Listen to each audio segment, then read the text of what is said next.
Pozdrav ljudi, Nikola, radim podcast broj 100 i nešto. Ja inače nikad ne govorim subscribeujte ovaj kanal levo-desno, ali evo sad ovaj put ću da vam kažem. Ajde ako vas ne mrzi stvarno, subscribeujte Nikola, radim podcast, YouTube kanal i sve ove ostale audio platforme na kojima nas slušate. Moji gosti danas su Nemanja Milović, fitness edukator, bio već nekoliko puta gost u mom podcastu, jedan sjajan lik i moj dobar prijatelj. I naša draga gošća, koju sam u stvari trebao prvu da predstavim, da sam džentlmen, kao što nisam, Marija Hadžović, psihoterapeut, jedna divna dama. Njih dvoje su veoma popularni, ne samo na društvenim mrežama, nego generalno kao edukatori, drže sjajna predavanja, imaju jednu fenomenalnu emisiju na YouTube-u koja se zove Na istoj strani, snimili su već 30 epizoda. Ako niste gledali, ja bih vas zamolio da se malo uključite u to, zato što su im epizode stvarno fenomenalne i bave se muško-ženskim odnosima, koji su, kao što sami znate, u ovom našem modernom društvu u kome živimo prilično poljuljani i punih problema. Marija, je li to tako? Jer teže sad u ovom društvu u kome mi živimo uspostaviti neki kvalitetan odnos između muškarca i žene. Zdravo Nikola, hvala ti puno. Zdravo Marija, zdravo. Subscribeujte se i tamo. Zdravo i tebi, Nemanja. Subscribeujte se i na njihov istoj kanal. Strani, tako je. Kanal se zove Na istoj strani, je li tako? On je humanitarnog karaktera, za razliku od mog kanala. Moj kanal nije humanitarnog karaktera, nego ima sponzore i želi da zaradi jako puno pare. I da edukuje. Zezam se. I da edukuje u svakom slučaju i da imamo kvalitetne priče.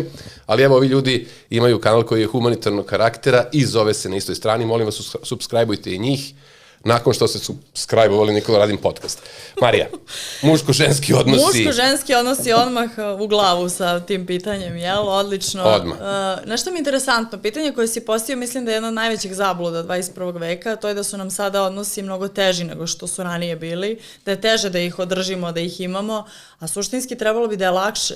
Imamo više pristupa informacijama, lakše možemo da se edukujemo, lakše možemo da širimo sopstvenu svest, brže da upoznamo drugi ljude, dakle sve nam je onako, kako da kažem, mnogo više dostupno, samo ako želimo to da uzmemo kao prednost. A mislim da je to krenulo da nas potiče kao imamo puno izbora pa ne mogu da izaberem koga ću i da su ljudi nekako zbog toga napravili jednu grešku u tome da se teško vezuju i da postaju individualci, a suštinski nam sve ide na ruku, samo da to iskoristimo na pravi način. Da li, zar nije baš u tome problem, znaš sad ono kao, nakon izvesnog vremena, pazi, ja danas gađam baš sve u glavu odmah. Što sam mislio kasnije, kao da ostavim, da bude malo interesantnije, ali idemo odmah u glavu. Ako, znači, imamo danas više mogućnosti, Nemanja, prelazimo sad na tebe, ako imamo više mogućnosti, znači imamo sve te moguće Instagram stranice, društvene mreže, sve generalno, pa imamo onda ove dating platforme, pa 100 čuda, pa smo svi se nešto trudimo da izgledamo što bolje, što izazovnije, a u svakoj vezi, nakon izvesnog vremena, budimo iskreni, to krene malo onako i nekim putevima dosade nekada, je li tako, i malo ljudi se zasite jedni drugih i počnu se pojavljuju problemi, odnosno stvarno lice tih osoba. Možda je tu problem, da li su ljudi uopšte monogama bića i to je veliko pitanje. Pa da, ja se uopšte ne slažem sa Marijom. Pa znam, ajde, pa dobro, zato imamo emisiju. Zato imamo emisiju, tako. Da. Zato smo i na istoj strani. U redu je ljudi ne slagati se, a biti onako cool i top i sve. I onda pričati o tome, komunikacija je jako bitna, kao i muško-ženskim odnosima, tako i u životu. Ono što ovde postavlja se kao problem je upravo ta predostupnost svega. I ne samo dostupnost, nego i kvantitet, broj opcija svega što nam se nudi i tako dalje. Ima jedna sjajna epizoda Black Mirrora, nadam se da gledate tu seriju ili da ste gledali ili da ćete gledati, preporučujem je. Epizoda je baš o tim dating apps.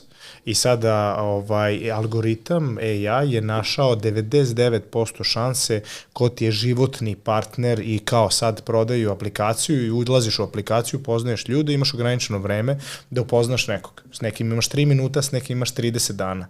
I onda algoritam odredi prema ponašanju ko ti je savršena osoba. Znaš ko je savršena osoba? Ne. I zašto je aplikacija 99% tačna? Ispostavi se da jeste. Osoba sa kojom odlučiš da pobegneš iz cele te aplikacije i da je zajedno izbrišete. Wow. Da. Oni te stave kao u neki virtualni svet gde ti upoznaješ ljude da bi upoznao nekog životnog partnera. Kada odlučiš nekim da pobegneš iz virtualnog sveta, iako te svi vijaju i da pređeš taj neki virtualni zid u kome se kao ide u realni svet i kad to zajedno uradite, to je 99% da ste pravi jedan za drugog. Tako da, ono što ja hoću kažem je da samo pre 2-3 generacije mi smo imali, to jest naše bake, deke, pradeke su imali priliku da upoznaju x broj ljudi koji je danas puta 1000 i koje na dnevnom nivou mi imamo kao neki search engine prelistavanja nekih ljudi gde ih mi ocenjujemo na manje vredne, više vredne algoritmom našeg mozga, podsvesnim ili svesnim i onda stalno nešto kalkulišemo. Je li to dovoljno dobro za mene? Jel mogu ja bolje? I sad kao imaš časopis, neki search engine i stalno imaš neku komparaciju, jel bolje, jel može ovde? I zbog toga to nam pravi problem. Nekad toga nije bilo. Nekad je bilo gradi to što imaš. Da. Tako da sad podeljeno mišljenje, upravo je Marija skroz, imamo više informacije, mnogo su više edukovani i tako dalje. Mi prvo kad se edukujemo o tome da treba graditi odnos, već je onda priča druga. Da li misliš da je ljubav stvar odluke onda pomala? Da, ljubav je stvar prvo žrtve, drugo odluke i treće prilike. Nema svako priliku da ima ljubav neku, znači ljubav mora da se desi, prilika je da je nađeš. Odluka je da ti nekom svesno daš, vidi, ti si osoba trenutno koje sam njemu priliku da se zaljubim i da volim, ljubav i zaljubim su skoro sve različite stvari. Ali čekaj, to onda sve zvuči pomalo onako kao da treba čovjek tu nešto da se muči, jer ti kažeš to je stvar odluke, pa to je stvar žrtve i onda neko kad te sluša kaže čovječe, pa šta će mi to ako treba se žrtvujem, ako treba da se odlučujem nešto, da se ne... Zato što je to prilika života. To je prilika života. Da, pa dobro, imali smo mi svi već nekoliko prilika u životu, ja pogotovo, da, sam malo stariji gospodin. To je prilika života. I taman krenem na zakucavanje, ko Nikola Jokić, razumeš, i onda ako nešto ipak ubaci na to nekako, ali ne zakuca. Čovek biološki nije napravljen da provede život sam. I ima priliku života da odluči s kime će najviše da provede život i onda još druga odluka s kime će da produži vrstu da ima dete. I to je najveća onako životna odluka i prilika, a žrtva je zato što ti nekom svesno daješ da taj neko može da uđe unutar tvog nekog tvorca s nekim virtualnim zidovima i da može da ti ga spali. Zato je žrtva. Okej. Slažem se. Ako je čovek biološki napravljen tako da ne živi sam, da li je čovek biološki napravljen da živi monogamo? Ne. Marija? Ovo je bio vrlo jasan.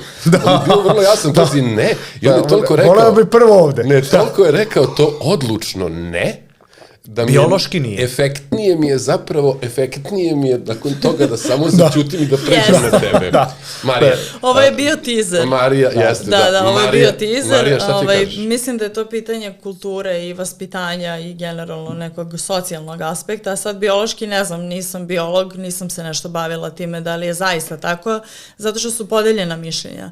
Međutim, ono što sam kroz studije videla, zašto su podeljena mišljenja, zato što su istraživanja rađena u različitim kulturama.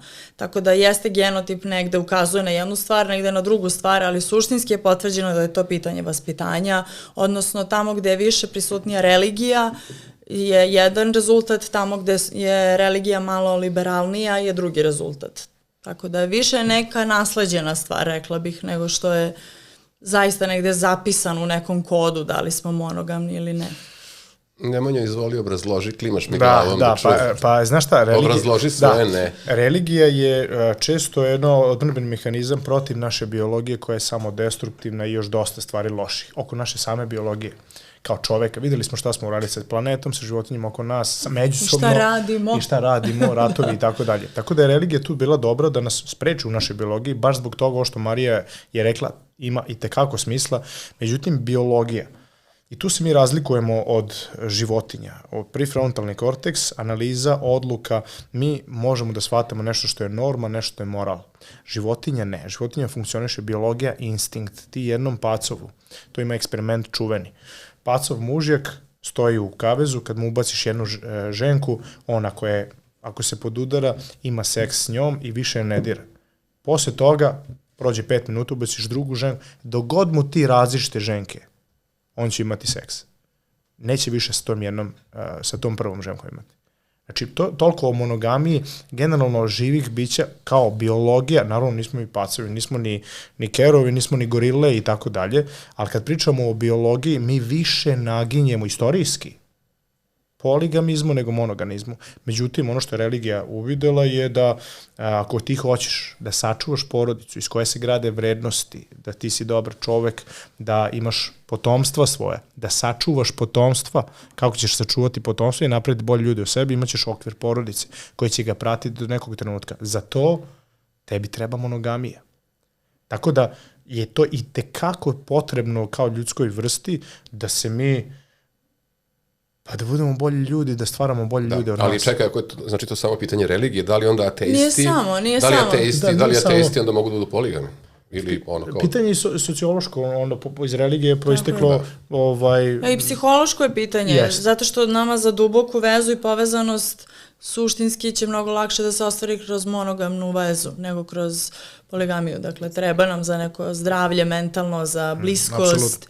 Treba nam jedna osoba sa kojom smo mi povezani u nekom periodu vremena. Ja bih čak dodao, kao malo stariji od vas, da to verovatno dosta zavisi od toga u kojoj životnoj fazi se čovek nalazi. Razumeš sad, ja kad se setim sebe, kad sam imao 20 i koju godinu i živao prvo u Brazilu, pa posle u Beču, pa ovamo, pa onamo, bilo mi je dosta teško i da zamislim sebe kao monogam. Sad kad već sam napunio malo više godina, nekako mi je, ajde da kažemo, možda čak i lakše da se ostvarim u jednoj monogamnoj vezi koju mogu da kažem na neki način i težim, naravno da, verovatno kao i vi. Upravo to.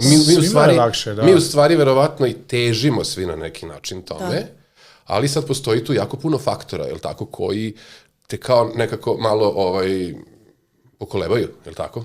Apsolutno. Jel se pokolebaš nekad? Ti imaš sad novu devojku koja ode sa nama u backstage-u, jednu divnu mladu damu. Sva sreća što zajedno ste, koliko dugo ste zajedno? Već jedno 6 meseci, ili tako? Pa nije. Nije, 5. Za mesec i po dana ima godinu. A ja sam mislio, ti si moj vršnjak što se tako tiče. Da. I sva sreća što sam je upoznao u ovim zrelim godinama. Da. Znaš, sva sreća. I što dobro si rekao skroz u fazama, jer ti kroz faze života, šta su faze? Faze je iskustvo, empirijsko iskustvo kroz koje ti prolaziš, ponavljaš neke šablone, ne daj, ako si pametan ne ponavljaš toliko često, nego ideš dalje sa lekcijama i onda kad ih naučiš, onda ti vidiš, kad pričamo o ženama, o poligamiji, monogamiji, ti vidiš da nema puno vrednosti u množini, da je mnogo veća vrednost u toj jednini. I zato sam ja našao i Ninu, zato što je jedna Nina. Tako da malo za razmišljaju kako je spojio sad. Eto, vidiš zašto? Da. Ja sam uvijek teo jedninu, tako? Da. Jednu Ninu. Dobio sam. Tako da mislim da... sad znači onda imamo, ako neko nađe Mariju, onda treba da vidi, zato što Marija može da bude Marija poligamija, a može da bude i Marija monogamija. Vidi, može da... Zavisi kako istumačiš. Tako, i Marijin partner je u prostoriji. Da, i Marijin partner je u prostoriji, pozdravljamo i njega, svi su u backstage-u. Ja sam krenuo onda sa ovim škakljivim pitanjima, ali mi je drago da... Pa zato što si htio da naša epizoda bude najviše gledana. Pa dobro, ne znam sad, mislim, ja želim da naše epizode budu sve što gledanije, naravno. Vaše epizode u emisiji Na istoj strani su veoma gledane i mislim da je način na koji se vas dvoje dopunjavate u tim epizodama savršen. Kao što sam rekao, imali ste ih već 30. 30 ste odradili u Beogradu u hotelu Radisson Live pred vašom publikom, je li tako? Kako je to se prošlo, Marija? I ko je u stvari vaša publika za emisije Na istoj strani? Naša publika su svi. Ja mislim da sam negde dobila tad potvrdu i Nemanja sad u nedelju. Ja sam mislila da je naša publika onako jedan uski pul mladih ljudi, a zapravo nije tako. Bilo je ljudi svih starosnih doba, došli su ljudi iz Hrvatske, iz Makedonije, iz Bosne, parovi, single, mlađi, ljudi preko 40 godina, ljudi ispod 20 godina, dakle bilo je stvarno svega i to mi je baš super. Tako da, imali smo snimanje uživo 30 epizode, isto je bila humanitarnog karaktera, tako da mnogo mi je bilo lepo i znam da je bilo i Nemanji i ljudi su super proveli, super iznos smo skupili za te žene, tako da onako baš jedno lepo druženje i mnogo sam srećna što su došli. Bilo je preko 200 ljudi u sali. Vi sve radite humanitarno. Pravo je vreme sad kad smo već rekli da vi sve radite divno humanitarno, pravo vreme onda da spomenemo prijatelje Nikola Radin podcast kanala, to je Kregatin, znači imate u opisu profila njihov internet sajt gde možete da naručite Kregatin, dobit ćete potpust ukoliko upišete kod Radin Ronin. Kregatin je inače ono tamo iza Nemanje. Nemanja je jedan od velikih poznavalaca Kregatina i zamolio bih ga sad u bukvalno 3 rečenice da kaže zašto je Kregatin bolji proizvod od kreatin monohidrata koga poznajemo i koji postoji na tržištu već 30 godina, je li tako? Sad znači pretpostavljam da ako nekoga ko se bavi sportom želimo da privolimo da proba Kregatin, šta ćemo mu reći? Kregatin nije bolji od kreatin monohidrata, jer kregatin jeste kreatin monohidrat kojem je dodat njegov prekursor GA. Znači, radi se o sinergizmu dve supstance, jedna koja je 30 godina postoji, naučne studije 60.000 na PubMedu imamo o molekulu kreatina, međutim ovo je nešto što je novo, taj GA deo, prekursor koji mu daje više transportera, to jest priliku kreatinu da uđe i da postoji više u mozgu. Kreatin fosfat u mozgu nam treba zbog metabolizma mozga, zbog kognitivnih sposobnosti, pamćenja, razmišljanja, protiv demencije, Alzheimera, Parkinsa i tako dalje. Znači, mnogo nam je potreban u svim ćelijama, pogotovo u mozgu, kregatin ga bolje dostavlja u mozak. Odličan odgovor. Drugi prijatelj ove emisije sam ja, sam sebi, Nikola Radin, tako se ja zovem. Ovo je moja nova knjiga koja se zove Priče od peska, 16 kratkih priča, jedna luđa od druge. Mnoge se bave temom ljubavi i seksualnosti. Neće vam sigurno biti dosadno kad i budete čitali, možete naručiti na svim mojim društvenim mrežama, ja ću vam je rado postuti, platit ćete pouzećem samo 1500 dinara za ovo divno izdanje oslikano slikama akademskog slikara Bojana Kiridžića, mog dragog prijatelja sa Petrovaradinske tvrđave, to izgleda ovako, a ja ću sada mojim dragim prijateljima Mariji Hadžović i Nemanji Miloviću pokloniti po jedan primerak ove knjige, da imaju u svojoj biblioteci. A dok budem ispisivao posvetu za njih dvoje, postavit ću jedno pitanje Mariji, koja je, ne znam da li znate, psiholog i psihoterapeut, ona se bavi transakcionom psihoterapijom, bavi se okupacionom psihoterapijom, trenutno je na edukaciji za psihotelesnu terapiju, tako sam dobro rekao, i Marija je neko ko je izuzetno uspešan i u svojim individualnim radovima, u svojoj praksi, a i kao neko ko je izuzetno uspešan u svojim vikend takozvanim radionicama gde se bavi na neki način i grupnom terapijom. A moje pitanje je, Marija, gde vidiš sebe, sad tako mlada si, nećemo davati tvoje godine, ali si veoma mlada i ostvarena žena, gde vidiš sebe za 10 godina? Sad neko ko je dostigao kao ti sad tu već i neku priznatost i poznatost i uspeh u poslu kome se baviš, šta je sad ono gde bi ti sad želela da vidiš sebe za 10 godina i da se ostvariš u još nekim stvarima? Hvala ti puno na ovom, onako rekla bih, priznanju. Ja moram da ti priznam da se ja ne osjećam baš tako kao što si ti to rekao. Ja smatram negde koliko god da neko doživljava da sam ja dobra u svom poslu, da je to za mene kompliment, ali da sam na samom početku svoje terapeutske karijere, onako kako je ja vidim, u smislu toga što ću imati jedno životno dodatno iskustvo za 10 godina, a samim tim i neke edukacije i iskustva s klijentima koji će biti verovatno potpuno drugačiji, tako da verujem da ću biti puno bolji terapeut nego što sam danas, makar ću raditi na tome, ne samo da ću da verujem, ali ono da vidim sebe jeste najveći fokus na jednoj grupnoj terapiji, to je prva onako stvar, zatim malo manje individualno i glavna stvar na kojoj se već negde sam se fokusirala jako dugo jeste edukacija, psihološka edukacija, osvešćivanje žena koje možda nemaju priliku za to, koje nemaju sredstva za to, tako da mi jeste negde želja u narednih 10 godina da napravim veliku platformu koja će omogućiti ženama iz svih delova naše zemlje i ostalih delova zemalja da mogu da imaju psihološku pomoć, da mogu da uče, da se razvijaju, a da to njima bude vrlo lako pristupačno. Tako da sam negde moju karijeru pa mogu da kažem posvetila tom cilju i tako će i biti. Tako da, eto, to je negde, pored karijernog dela, naravno sebe vidim kao majku, kao suprugu, kao i dalje sestru, ćerku, prijateljicu i nadam se da će biti još lepše od toga. Želiš da ostaneš da živiš u našoj zemlji? Da, jako. Ja jako volim, ja sam patološki vezana za Beograd. Da, evo, Nemanja se smeje jer on je rekao... Marija je Beograd. Marija je Beograd. Meni Nemanja skoro kaže, ovako me gleda, on kaže, ja ne poznajem ženu koja je veća Beograđanka od tebe. Bukvalno. Živi Beograd, to ti je. Da, živela sam preko, ali ne, ja sam stvarno patološki vezana za Beograd. Baš mi je onako kao, to je moje mesto. Da, pa dobro, i posao kojim se baviš, mislim, nekako je logično da ćeš ga raditi i najlakše se radi, naravno, na govornom području koji je tvoj maternji jezik. Nemanja, slična situacija i kod tebe. Sve si uspešniji, tvoja predavanja su izuzetno posećena, ljudi te prate. Sad znam da za blisku budućnost imaš 2 projekta koja si mi rekao, koja želim da predstaviš slušalcima i gledalcima Nikola Radim podcasta. Jedan je ovaj 45-dnevni program. Tako. O tome želim da mi pričaš i onda želim da mi pričaš o novom produktu kome si se posvetio. To je neka suplementacija za bolji san, koliko sam te razumeo. Ekskluziva. Evo, ekskluziva. Prvi put Nemanja Milović, dragi gledalci, slušalci Nikola Radim podcasta. Ajde da krenemo onda od toga. Ako je već ekskluziva, da krenemo o tome šta je, kako se zove, kad možemo da očekujemo taj produkt, o čemu se radi?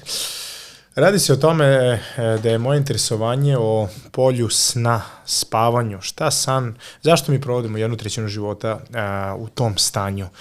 Zašto kad smo životno ugroženi evolutivno, tad su nas napadali predatori, jel tako? Zašto kad tada se ne razmnožavamo, zašto kad tada ne idemo po hranu i tako dalje? Zašto je to toliko važno? I sad nauka je u zadnjih, pa ja bih rekao 15 godina izuzetno napredovali u tome i sad imamo jake činjenice i vrlo jake naučne dokaze koliko u stvari san detrimentalan za naš zdravlje, za našu dugovečnost, produktivnost, za hormone, za izgled, za mršavljene, za metabolizam, za sve što možeš da smisliš, san je presudan. Čovjek oduzmi san, vidjet ćeš kako propada u svakom aspektu to.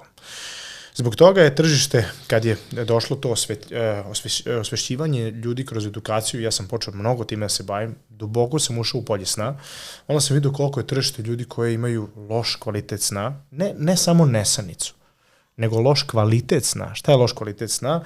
Prvo, kvantitativno malo sna, ispod 7 sati se smatra vrlo malo, znači od 7 do 9 je preporuka, a loš kvalitet je nedovoljno vremena provedeno u tim REM fazama i dubokim moždanim talasima. Znači kad se ljudi mnogo bude, kad se probude, a opet si umoran, imaš zbog toga neke zdravstvene probleme i tako dalje. Ono što smo mi hteli da uradimo je prvo, ja sam teo da edukujem sve ljude, pozivam sve, snimio sam ceo podcast o tome, kod Kosogora sve o snu, 2 sata nauke o snu, i ne samo nauke, nego dosta saveta, tako da, pored toga sam vidio dobru, ajde da kažem, inicijativu ljudi iz sveta suplementacije da nađu rešenje za taj problem. Ono što je do sad bilo rešenje je uzmi hormon, evo ti ga melatonin, ili neki neurotransmiter, GABA. Međutim, ono što smo mi rekli, ovdje ne postoji suplement na tržištu koji nije hormon, koji nije neki neurotransmiter, nego koji je prirodni ekstrakti biljaka, aminokiseline i minerali koji su komplementarni i u sinergizmu pomažu telu da se opusti, da spusti temperaturu, što je vrlo bitno, da smanji moždane talase, da ugasi malo prefrontalni korteks za one overthinkere kada legneš pa krenu misli.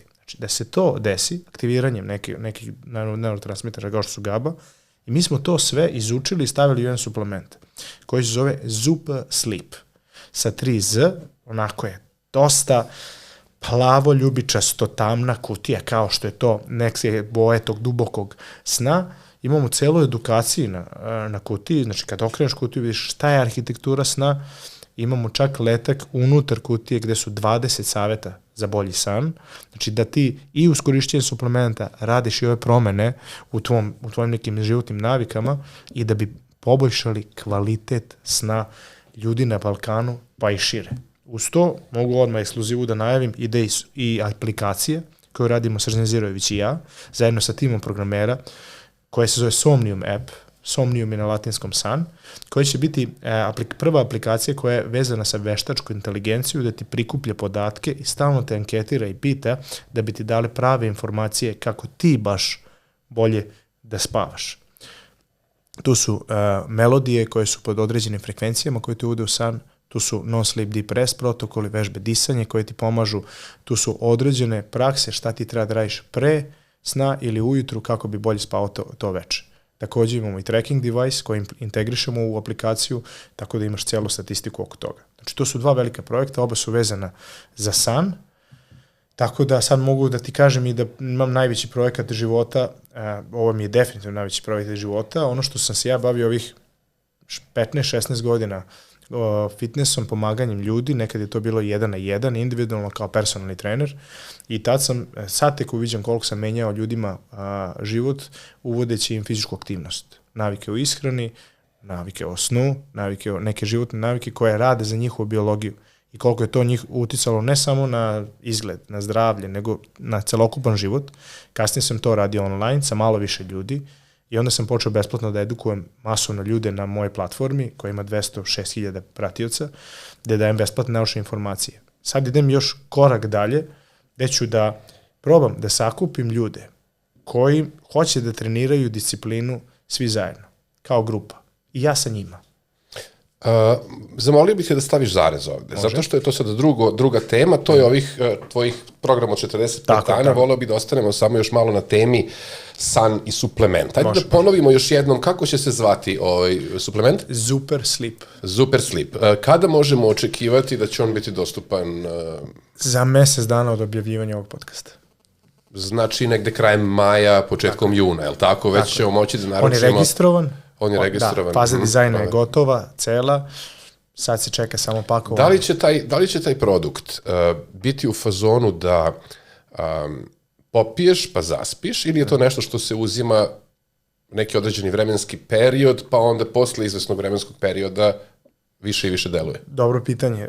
Proizvod smo napravili tako da nije tableta, nego je prašak koji kada razmutiš u vodu, on nema veštačkih zasivača, nema veštačkih boja, ekstrakt je kamilice, zato što kamilice sadrži jedan aktivni sastav, zove se apigenin, koji je dokazano naučno da te uvodi u san, zato ono iz stari uzmi čaj od kamilice skuvaj kad imaš problem sa snom. Odatle to, zbog apigenina.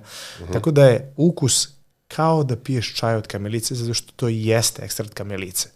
Skroz je na prirodnoj bazi i to je dok nismo onako potrefili intenzitet koliko mi treba da stavimo tog ekstrakta kamilice u onako jednoj eksperimentu, svi smo u kancelariji zaspali.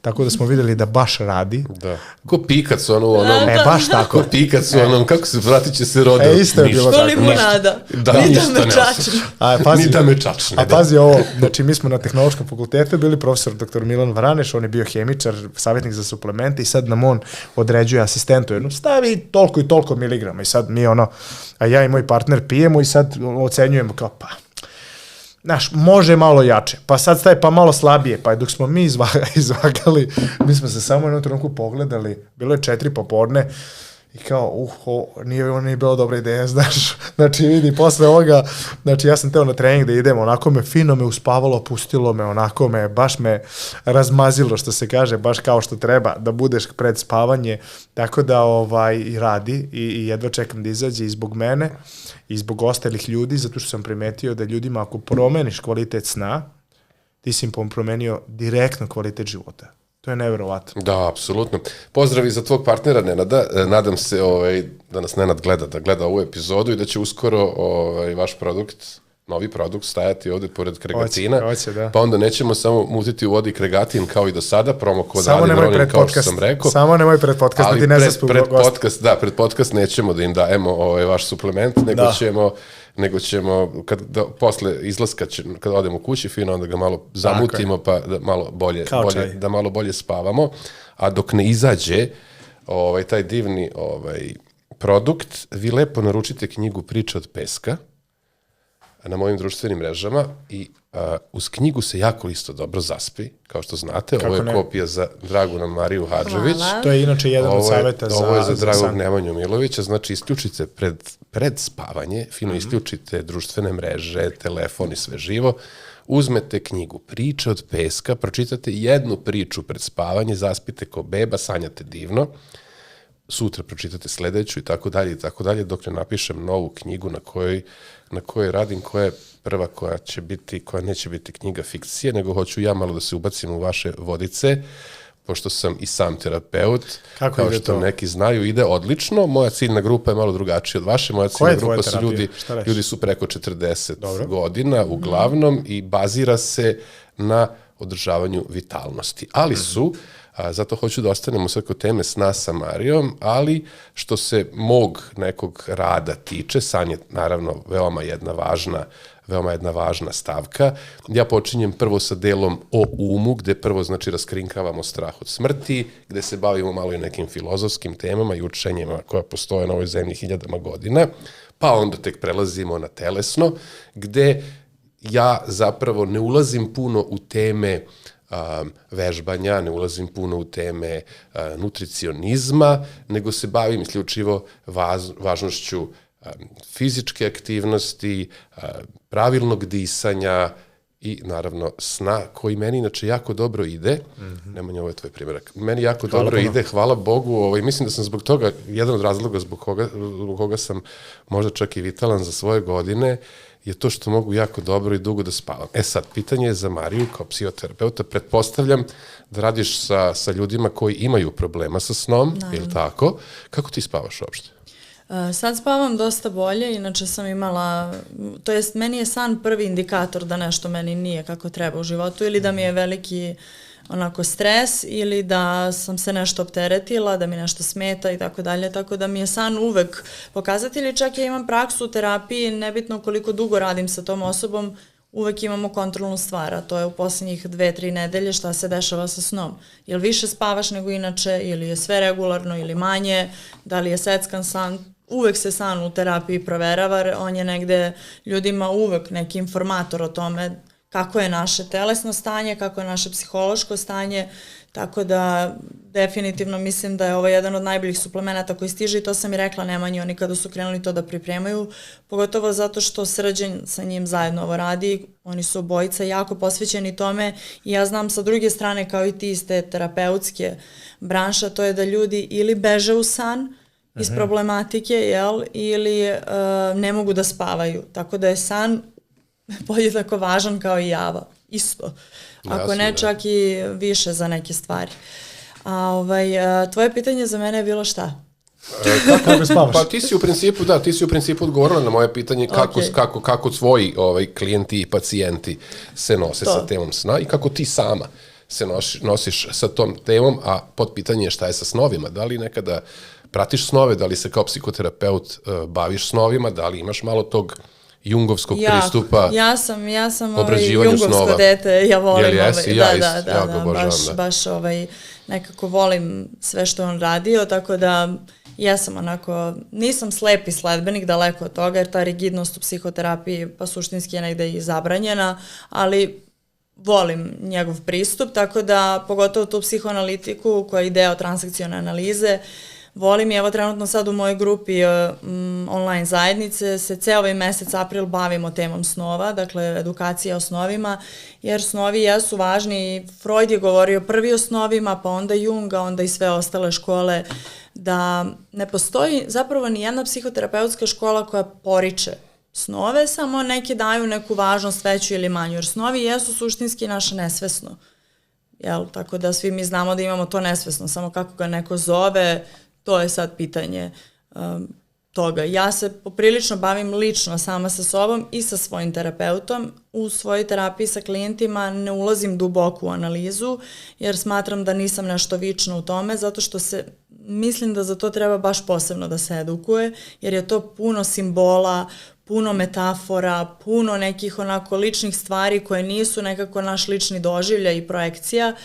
Tako da imam preporuku za osobu koja radi, to je Katarina Radak, psihologija snova, moja iskrena preporuka za njen profil i evo tebi da bude možda gošća, jako zanimljiva, jako povezana svojim intuicijom i vrlo edukovana za psihoanalizu. Čak rekla bih kod nas jedna od najboljih na tu temu i super interesantno, baš mi je zanimljivo. Da. Niko do sada u podcastima nije spomenuo temu snova. Da, ja jesam.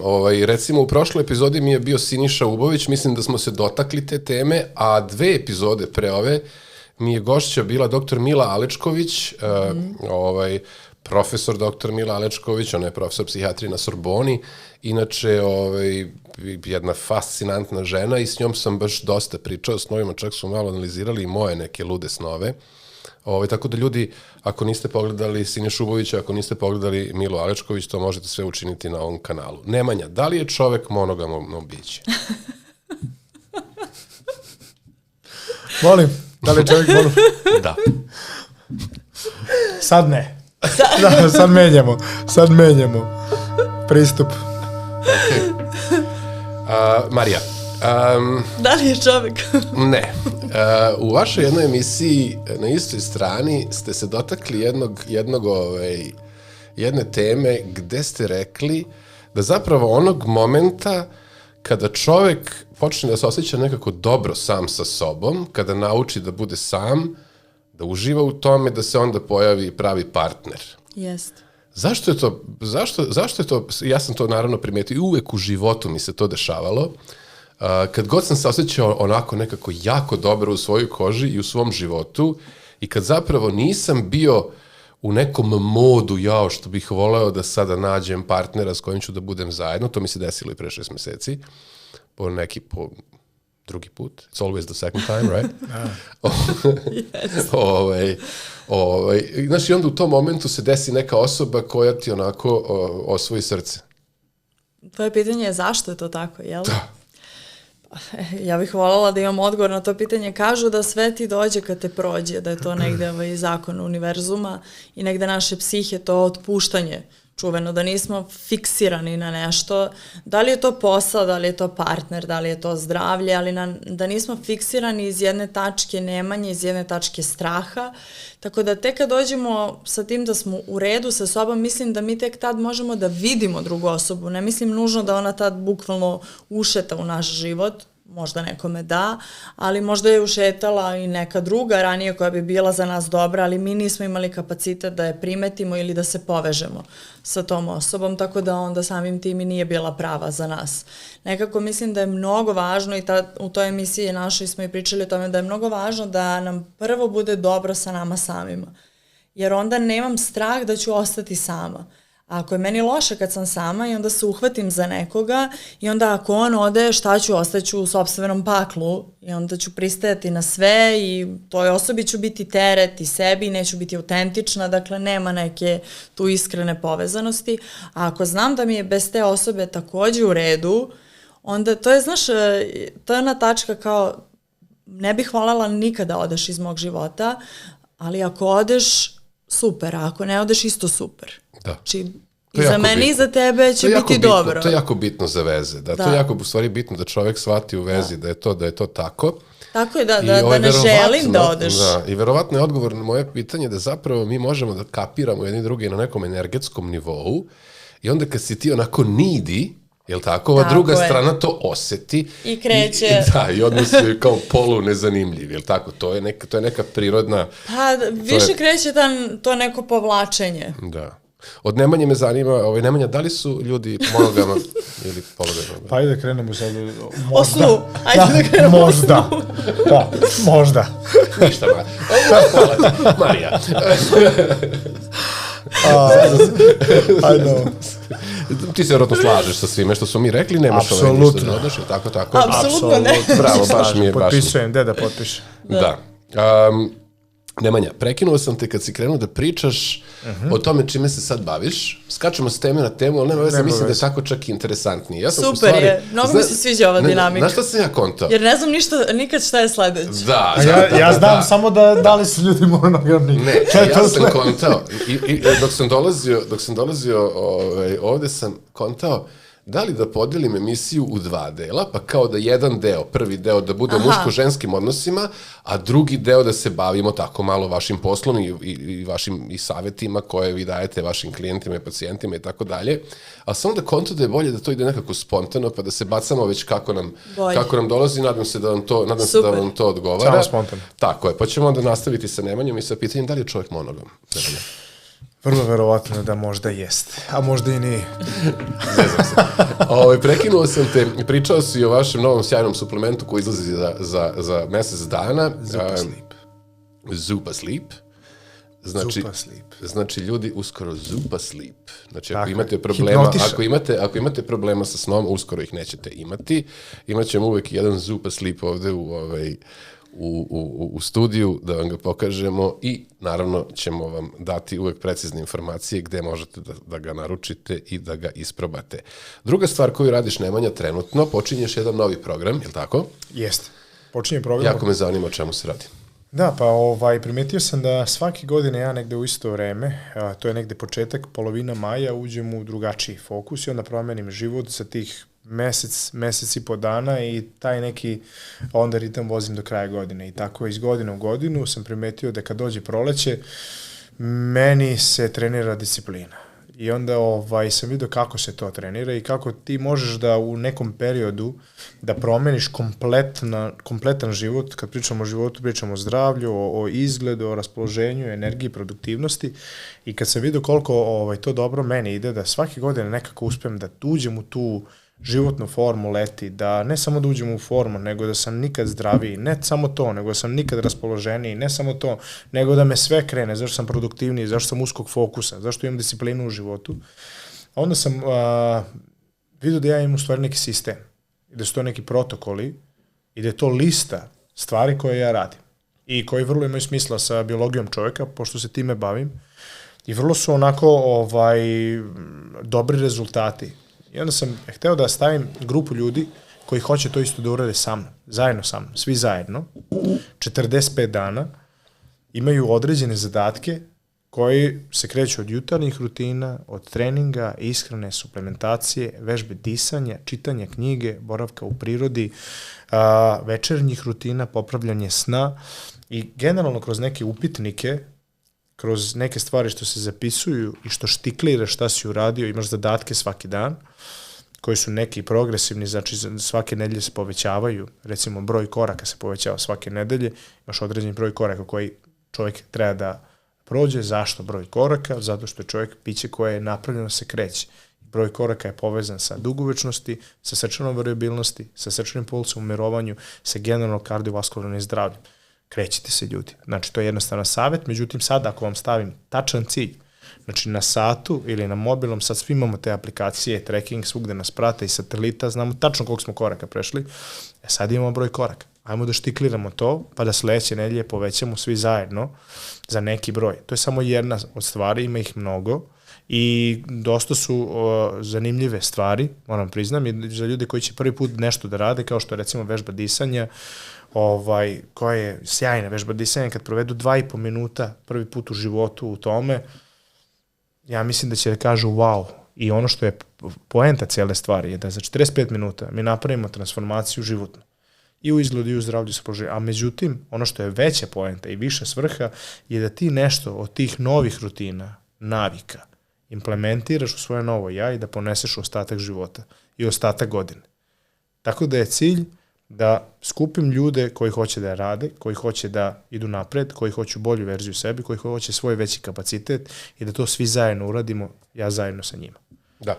Kako ljudi mogu da se uključe u taj program, gde mogu da te nađu, koliko to košta, kakav je ceo proces? Ostavit ćemo link dole u opisu, način na koji mogu Znači, u opisu ovog videa imate link kako da se uključite u Nemanjin program. Ostavit će ime i prezime i ostavit će mail. Na taj mail će da im stigne sve informacije o budućim koracima. Tako da ništa ne brinite, samo ostavite mail, odmah ćemo nas kontaktiramo, da vas provedemo kroz celu priču, da vam sve bude jasno o tom programu. Šta dobijete, šta će se radi i tako dalje.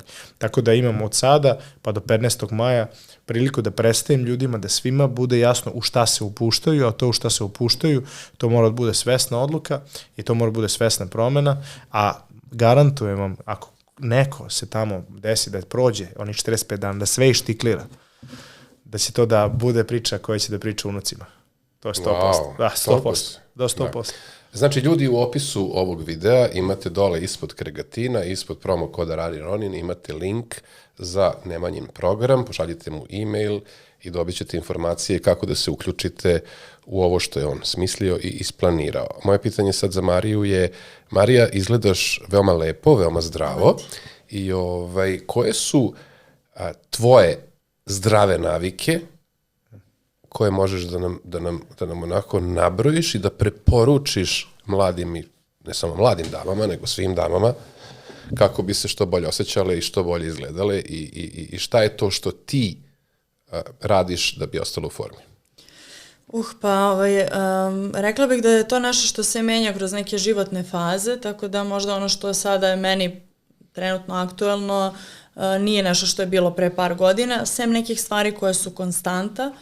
Prva od tih stvari definitivno jeste fizička aktivnost, dakle trening, naravno kome šta odgovara. Meni lično odgovara jedna vrsta treninga, nekome neka druga vrsta. Kakvu ti vrstu treninga upražnjaš? Ja treniram u teretani, imam kardio trening, imam treninge istezanja, tako da onako vežbam u zavisnosti od toga i sa kakvom energijom dođem na trening, dakle trener me uvek pita kako sam spavala, kako se osjećam, da li sutra imam neki događaj pa ne mogu da stojim, dakle dobar nekako prilagođavam o tome u kakvom, zapravo koliko snage imam, to je suština. Sad, dakle, fizička aktivnost zaista broj 1 za svaku osobu, bilo koliko god da ima godina i čime god da se bavi, mnogo je važno za naše mentalno zdravlje, za naše telesno zdravlje i stvarno mislim da negdje u 21. veku to treba suštinski da nam se podrazumeva, zaista. To je jedna stvar. Dakle, što se tiče ostalih stvari, ja imam neke dve kategorije, to su primarna i sekundarna hrana, to su mi dosta onako važni segmenti na koje obraćam pažnju u životu. Primarna hrana kao nešto što uključuje kako se osjećam, dakle, koje navike utiču na to kako se osjećam, da li pišem dnevnik svojih emocija ili svojih snova ili svoje zahvalnosti, da li šta radim, koga viđam u toku dana, da li viđam ljude koji mi odgovaraju, koji mi ne odgovaraju, kakav mi je nivo stresa na poslu, kako to regulišem, dakle ta negde primarna hrana u smislu mojih osjećanja, mog bića, da li sam kreativna, da li imam naviku da čitam knjigu, da li održavam tu naviku, dakle sa te neke strane, ajde da kažem, duhovne i psihološke, a onda i fizičke, a to je telesna hrana, odnosno sekundarna hrana, šta jedem. Koliko jedem, da li redovno jedem, da li to što jedem je ono fast food ili je to hrana koja je prosto veganska, vegetarijanska. Dakle, zaista se trudim da ako sam trenirala, onda lepo jedem i onda imam neko vreme sa ljudima koje volim, da mogu zaista da zaokružim jedan krug. To nije uvek tako i samo je moja napomena da ovo što je sad Nemanja rekao je vrhunska stvar da ljudi sebe testiraju i da ne moraju da kada uđu u takve izazove da kao ako nisam ispunio 45 dana ja sam totalni fail.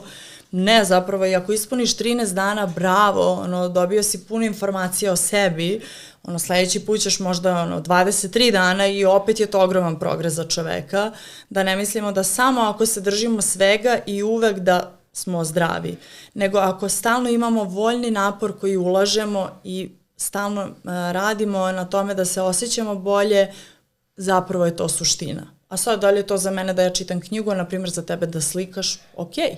Samo je važno da imamo nešto što je za nas dobro, da mogu da prepoznam, da nekako se negujem na taj određeni način. Da. Ti kada si pre nekih nešto, ja mislim da je negde oko godinu dana prošlo, bila si gost u našem Radini Ronin podcastu zajedno sa onom devojkom Cancer Influencer, mislim da ste bili, tako vas, Nastasi i ti ste bili zajedno u tom podcastu gosti. Ti si se nekako od tog gostovanja, čini mi se, malo si se stesala nekako, tako? Mislim da si imala nešto malo više kila tada, je li tako? Jeste. Mislim, isto si izgledala prelepo, naravno, ali si sad nekako, da li si išla na neku vrstu dijete ili si promenila ishranu ili šta se tu sad desilo? Ne, nisam zapravo ništa specijalno sa hranom uradila sam s glavom. to je prva stvar. Bravo. Tako da drugačije sam krenula da se bavim sobom u smislu smanjenja nivoa stresa, to se zapravo desilo.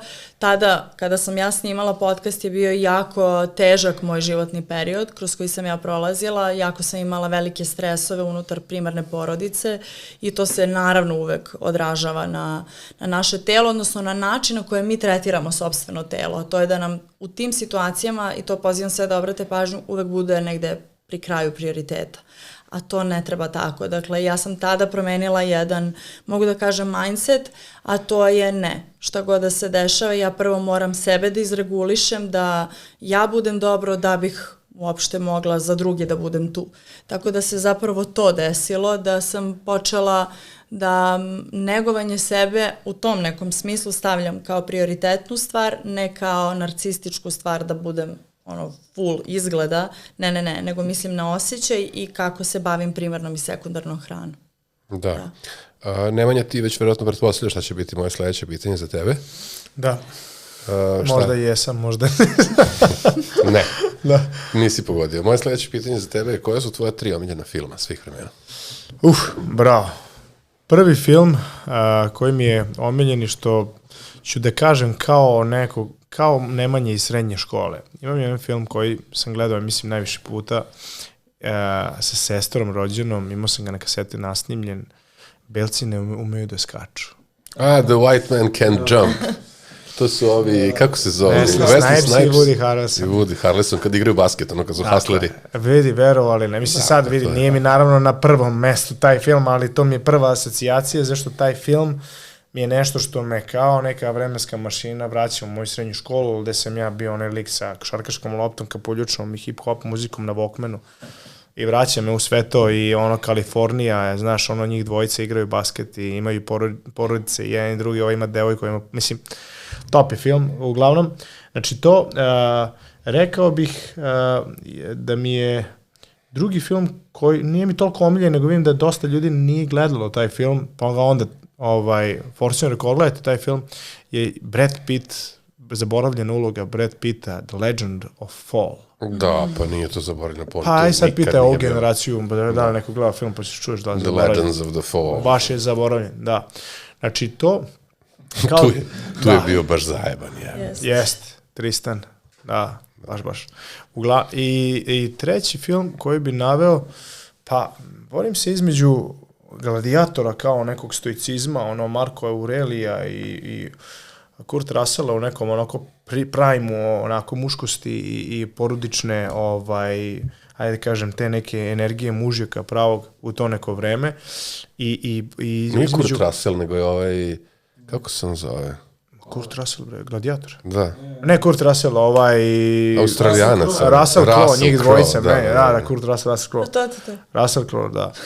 I ovaj francuski film, mi smo ga Untouchable, mi smo ga kao nepobedivi, ne znam zašto smo ga preveli tako. Kad ona i crnac gura, tipa u kolicima. To mi je nekako... Sladak je, da. Jeste. To mi je neko životni film. Pa isto onako ima malo kao neki taj 80s touch, kao 80. Ima. I to je nekako neki ljudski životni film tog nekog momka sa ulice koji tako neka čudna životna sudbina ga spoji sa nekim kom ne bi rekao da mu je komplementar, međutim mu je izuzetno komplementar na kraju i zato što je istinita priča. I nekako mi je lep ceo taj film i volim da ga pogledam, tako da eto, ne znam zašto možda si me znači 5 minuta pre bi rekao sigurno 3 drugačije filma, evo, rekao sam šta mi je prvo palo na pamet. Da. Marija, isto pitanje za tebe, zanima me šta ćeš ti da kažeš, verovatno tu neće biti nekih gladijatora i tako nekih basketa kao kod Nemanje. Ali ćete se iznenaditi. Baš me zanima. Znam, ali eto, zanima me sad, baš eto da vas neki malo uporedim, da vas uporedim i na taj način. Nije, meni je... 2 palme i ribica i... Ovo je, pa vidi. Pretparačke priče, moj broj 1. Bravo, Marija. Gledala sam ga znači, Pulp Fiction idemo broj 1. Znaš da sam ga gledao pre 5 dana ponovo.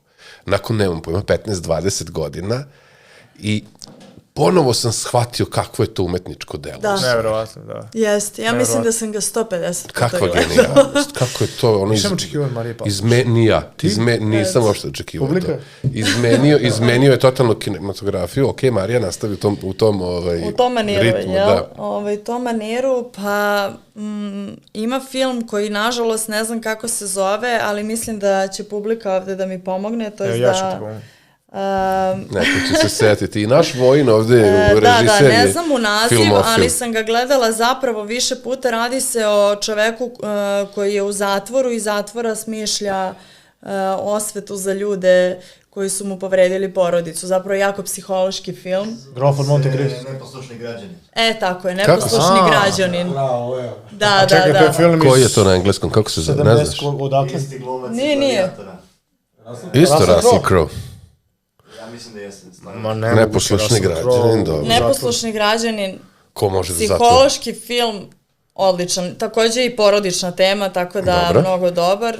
Pa, a treći, pravo da ti kažem, koji izabrati... Nije Russell Crowe, znam ko je.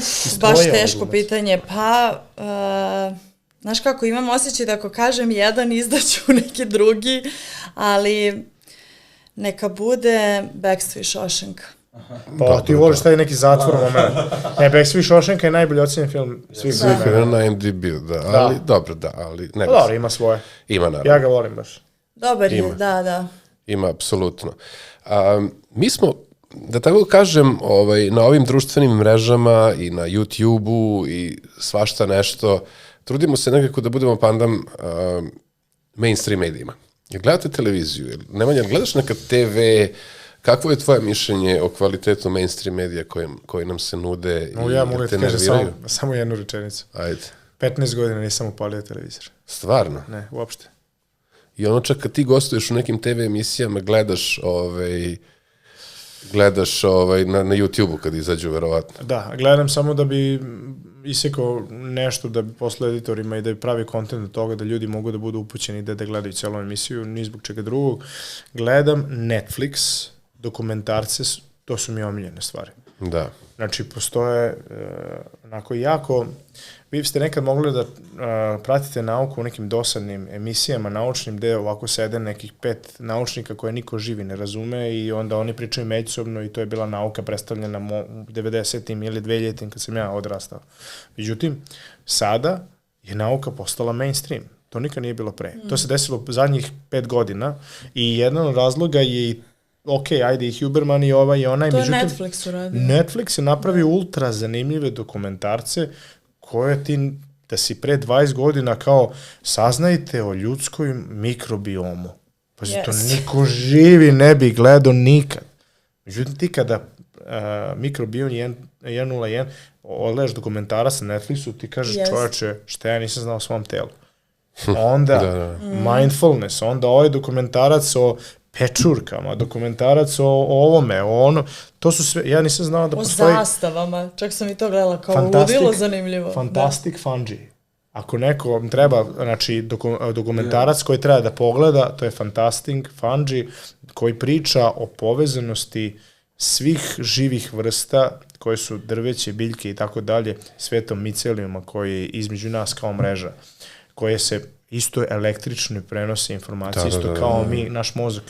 I da li znaš da recimo drveće troši 70% svoje energije na izdržavanje tih fungusa koji im služe kao nama internet. To je obrađeno u onoj fenomenalnoj knjizi Tajni život drveća od onog Nemca sjajnog, inače knjiga je apsolutno za preporučiti, postalo čak i bestseller, neverovatno. Tako da ja time se bavim. Znači, da, to je super. Ja to volim. Ja volim ti pretpostavljam isto ne gledaš Marija TV. Ne, uopšte baš ne pamtim godinama. Inače, kod mene u kući se... A zašto su to oni uradili? Ja nemam pojma, razumeš? Čini mi se nekako da su sa tim sadržajima koji se nude na mainstream medijima, na televiziji, da su nekako nas sve odagnali da to gledamo i to je u principu i šansa za sve nas. Jer nekako je i razumljivo da ako na jednom podcastu, kao što je ovaj, možeš da gledaš šta pametno ima da kaže Marija Hadžović, a kad upališ ovu televiziju pre podne i gledaš Jovanu Jeremić, da onda nekako se ljudi verovatno lako odluče. Međutim, interesantno pitanje za tebe kao psihologa, znaš ko je Jovana Jeremić? Da, znam. Fascinantno je, jel tako, da je ta žena ipak i pored svega toga kakva i kako se ponaša, neverovatno gledana. Zašto je to sa psihološkog aspekta, evo reci mi, baš me zanima tvoje mišljenje o njoj i sa aspekta nekog ko je psiholog, kako to, zašto to tako funkcioniše? Pa prvo mi je važno da ti kažem da ja nemam mišljenje o njoj, zato što nisam dovoljno upućena o njoj kao ženi i o njenom poslu da bih imala mišljenje koje bi bilo u redu, tako da ne bih komentarisala nju kao ličnost, ali to ponašanje, taj psihološki fenomen postoji, to je ono na čemu se zasnivaju reality programi, zapravo da se pravi velika predstava, odnosno da se pravi jedna fama koja će određenoj masi biti zanimljiva i primamljiva i koja će skretati fokus, to jest mi bića smo komparativna bića. I kada nam se servira sadržaj koji izgleda dosta gore od našeg života, mi to želimo da gledamo, jer naspram toga moj život je i okej. I odnosi koje ja imam, dobro, i nije ovaj moj toliko loš koliko ovi viču, biju se i tako dalje. Znači, praktično veštački nam serviraju jednu stvar za tu komparaciju da ako što više gledam toga, znaš, ti kad gledaš neki podcast koji ti kaže, evo, trebalo bi da spavaš, da čitaš, da ovo, a ako ti to ne radiš, nije da se baš osjećaš lepo. Nije ti baš prijatno da se zagledaš u sebe na taj način, jer se osjećaš malo kao luzer. Jel, sad svi vi nešto čitate, jedete čiju i ne znam ni ja šta. Jel, ali ovi tamo su već dosta je bolja komparacija. Prsli su. Pa, to je jedna, da, to je vrlo nesvesno. Zato mene otprate kada stavim Ninu, znaš? Mene otprate dosta ljudi kada stavim Ninu. Stvarno? Da, evo, pitaj. I to ona kaže, sad će te otprate ljudi. Ja rekao, ma da je, neće da me otprate. Otpratilo me žene, okej, ajde. Kaže, sad će te žene otprate. Ja stavim, ja rekao, čovječe, stvarno 400 manje taj dan, razumeš? 400 slomljenih srca, moj Nemanja. A Nemanja šta, napusti ti sad. Ja, Don Juan. On slomi srce pa im da suplement da mogu da spavaju, znaš, sa slomljenim srcem. Sve to povezano. I Kregatin da idu sutra na trening. Da, obnove srce. Promo kod Radim Radim. To je jedan psihološki uvid. Ali znaš šta me zanima sad? Da li sad ta, konkretno Jovana Jeremić, da li ona se pravi da je tako šiz? Baš, to me zanima. Ili ona stvarno je šiz? Ja to zaista ne znam, ne poznajem je lično, mogla bih da ti odgovorim da je poznajem lično, ne znam, možda se dobro pravi, možda je zaista neki borderline, ne znam, stvarno je ne znam, tako da... Reci, slobodno reci. Pa ne znam, mislim, možda žena je privatno, znaš, ja poznajem neke ljude koji su nekako privatno skroz okej, u smislu ponašanja, a kad stanu pred kamere, tako je, prave prosto jednu vrstu predstave, jer im je to posao i alter ego, između ostalog. Sad, da li je to u njenom slučaju, ja zaista ne znam. Naravno. Tako da moguće da je šta god da je, ona dobro radi taj posao. I to je, dakle, posao njen jeste taj. Da, dakle, hleba i igara je, nažalost, jedna onako, da kažem, stvar za animacije našeg uma koja je na vrlo jednoj minus fazi, gde nema nikakvog progresa, ima samo destrukcije, ali prosto i to je izbor da smo na tome i to je u redu ako neko to želi. Mislim, postoje ljudi koji prosto to žele, tako im je lakše. Ne žele svesno, sad ću ja sebe da uništim. Znači, nije to svesna odluka, ali je odluka gde sam ili naviko ili ne mogu, nemam snage za nešto drugo. Da. Mi u svetu imamo trenutno nešto što se naziva pandemija mentalnog zdravlja. Sad, znaš, zanimljivo je verovatno i pitanje u kojoj meri i takve vrste informacija utiču na naše sveopšte ludilo. Što ti misliš, Nemanja, zašto su mentalne bolesti, mentalni problemi u takvom porastu u modernom društvu? Šta misliš da su glavni faktori? Odlično pitanje. Pa imamo, nažalost, mnogo faktora. Ono što je Marija rekla je ne postoji jači komparativni sistem nego danas. To je sigurno faktor. Drugi faktor, mi imamo sve veći porast tih neurodegenerativnih bolesti, sad ajde kad pričam malo statistički i kao neko ko se bavi ljudskom biologijom, zbog mali milion stvari. Prva stvar je nedostatak fizičke aktivnosti, sedentaren način života. nemate cirkulaciju u organizmu, znači nemate cirkulaciju u mozgu, znači veći su rizici Alzheimera, Parkinsa, demencije. Druga stvar, mi smo postali mnogo hronično inflamatorni.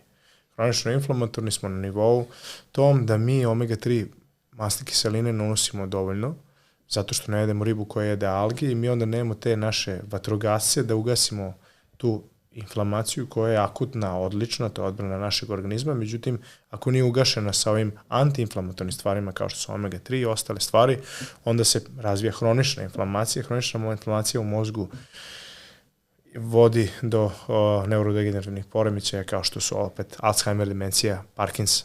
Ono što je veliki problem današnjice je nerazumevanje kako naša hrana, kako naš san, kako naša fizička aktivnost, kako generalno nivo stresa, tačnije taj hormon kortizol, utiče na naš mozak. Naš mozak je vrlo sličan kad pričamo o problemima sa našim srcem, samo se razlikuju dve stvari, zato što u mozgu imamo nakupljanje tih beta-amiloid ćelija i tau proteina koji se nakupljaju, zamisli, u toku spavanja. Ono što kako naš mozak, i to je zanimljivo, jako funkcioniše, mi ga oštećujemo u svesnom delu dana, a u nesvesnom delu dana koji je san, mi ga oporavljamo. To je jako zanimljivo.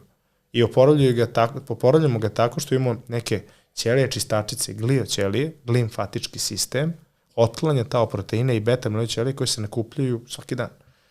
Ako ne spavamo dovoljno i dobro, mi nećemo otklanjati. Nakupljanjem tau proteina i beta-amiloid ćelije se u stvari pravi Alzheimer i Parkins i raznorazne druge bolesti mozga, naravno počevši od demencije koja je prvo neko stanje. Tako da, znaš, kad hoćemo iz te biološke strane da napadnemo, postoji dosta problema, od unosa mikroplastike do različitog vazduha koji dišemo, sad je otkriveno, sad, pazi dokle smo došli, ima u Japanu taj, kaže, šumski wellness. Šta je šumski wellness? Pa provođenje vremena u šumi, zato što biljke i šuma proizvode biohemikalije, svaka biljka koju čovek kada udahne intranazalno, to mu je direktno put ka mozgu i cirkulaciji mozga, one mu stvaraju više NK ćelije. NK ćelije su natural killer cells, koje nam onda popravljaju imunitet i imaju razne benefite za naš mozak i tako dalje. Tako da, malo smo se mi odvojili od prirode, a odvajanjem od priroda su se desile neke moderne bolesti koje nisu bile tu toliko zastupljene, to sigurno, kao što su neurodegenerativne bolesti, već kad o tome pričamo, o mentalnim problemima koje imaju uzroka u ovim stvarima sad što pričam, to su i kardiovaskularne bolesti, to su i tumori, to su i rak, to su uzrokovane metaboličkim sindromom, inflamacijom. To je nešto što nije postojalo uvek, barem u ovim procentima. Tako da mi možemo da na dosta stvari sada utičemo, ajde, već kad smo se toliko odvojili od prirode i od evolucije koja nas je dovde donela, da mi malo to osvestimo, da živimo u Faradejevim kavezima, da je tu neka 5G frekvencija, da je nas dosta stvari pravi inflamatornim, da imamo dosta smetanja u našem razvoju, u našem zdravlju, u povećavanju rizika svih uzročnika smrti i da mi ajde kažem, te stvari koje smetaju tome, da mi možemo i tekako svojim odlukom, naravno prvo informacijom, pa onda odlukom, pa onda disciplinom koja vodi kontinuirani rad nečega, da mi to možemo da promenimo. Promenimo tako što promenimo stil života, stil razmišljanja, navike, rutine, ubacimo tu fizičku aktivnost, drugačije se hranimo, što je jako, jako bitno i bolje spavamo. Zašto ti, čoveče, nisi seo i napisao već jednu tu knjigu koju imaš u sebi?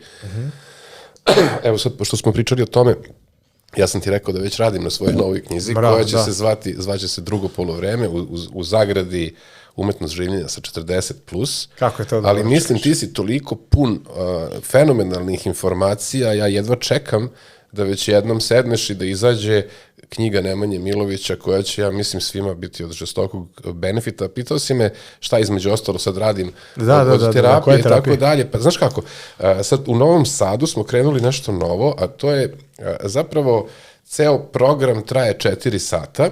Ljudi prvo budu sat i po u deprivation chamber ili ti u onoj komori za plutanje, tako da znači floating therapy, tako je kod Mihajla, to radim sa njim. Znači prvo, kad dođeš, budeš sat i po vremena, potpuno se opustiš i budeš sam sa sobom, plutaš u toj vodi koja je na telesnoj temperaturi, ništa ne vidiš, ništa ne čuješ, samo otkucaje svog srca i dođeš u jedno stanje koje je apsolutno smirujuće i divno. Nakon toga dolaze kod mene na manuelnu terapiju, tačnije jednu specifičnu vrstu masaže koja otklanja telesne blokade i nakon toga imamo sat vremena koji sam razgovora. ja prošao, sjajna je. Hvala sjajna ti, nekoliko puta sjajna. Si prošao i poslije ćeš opet. I nakon toga imamo razgovor od sat vremena gde se zapravo definišu pravci na kojima bi ta osoba mogla da poradi da bi se osjećala bolje ili da bi se uklonili zapravo neki problemi koje klijenti smatraju za probleme. Znaš, jer nekad čovek ima neki problem, ali ukoliko ga ne smatra za problem, on i nije tako strašan i nije toliko akutan.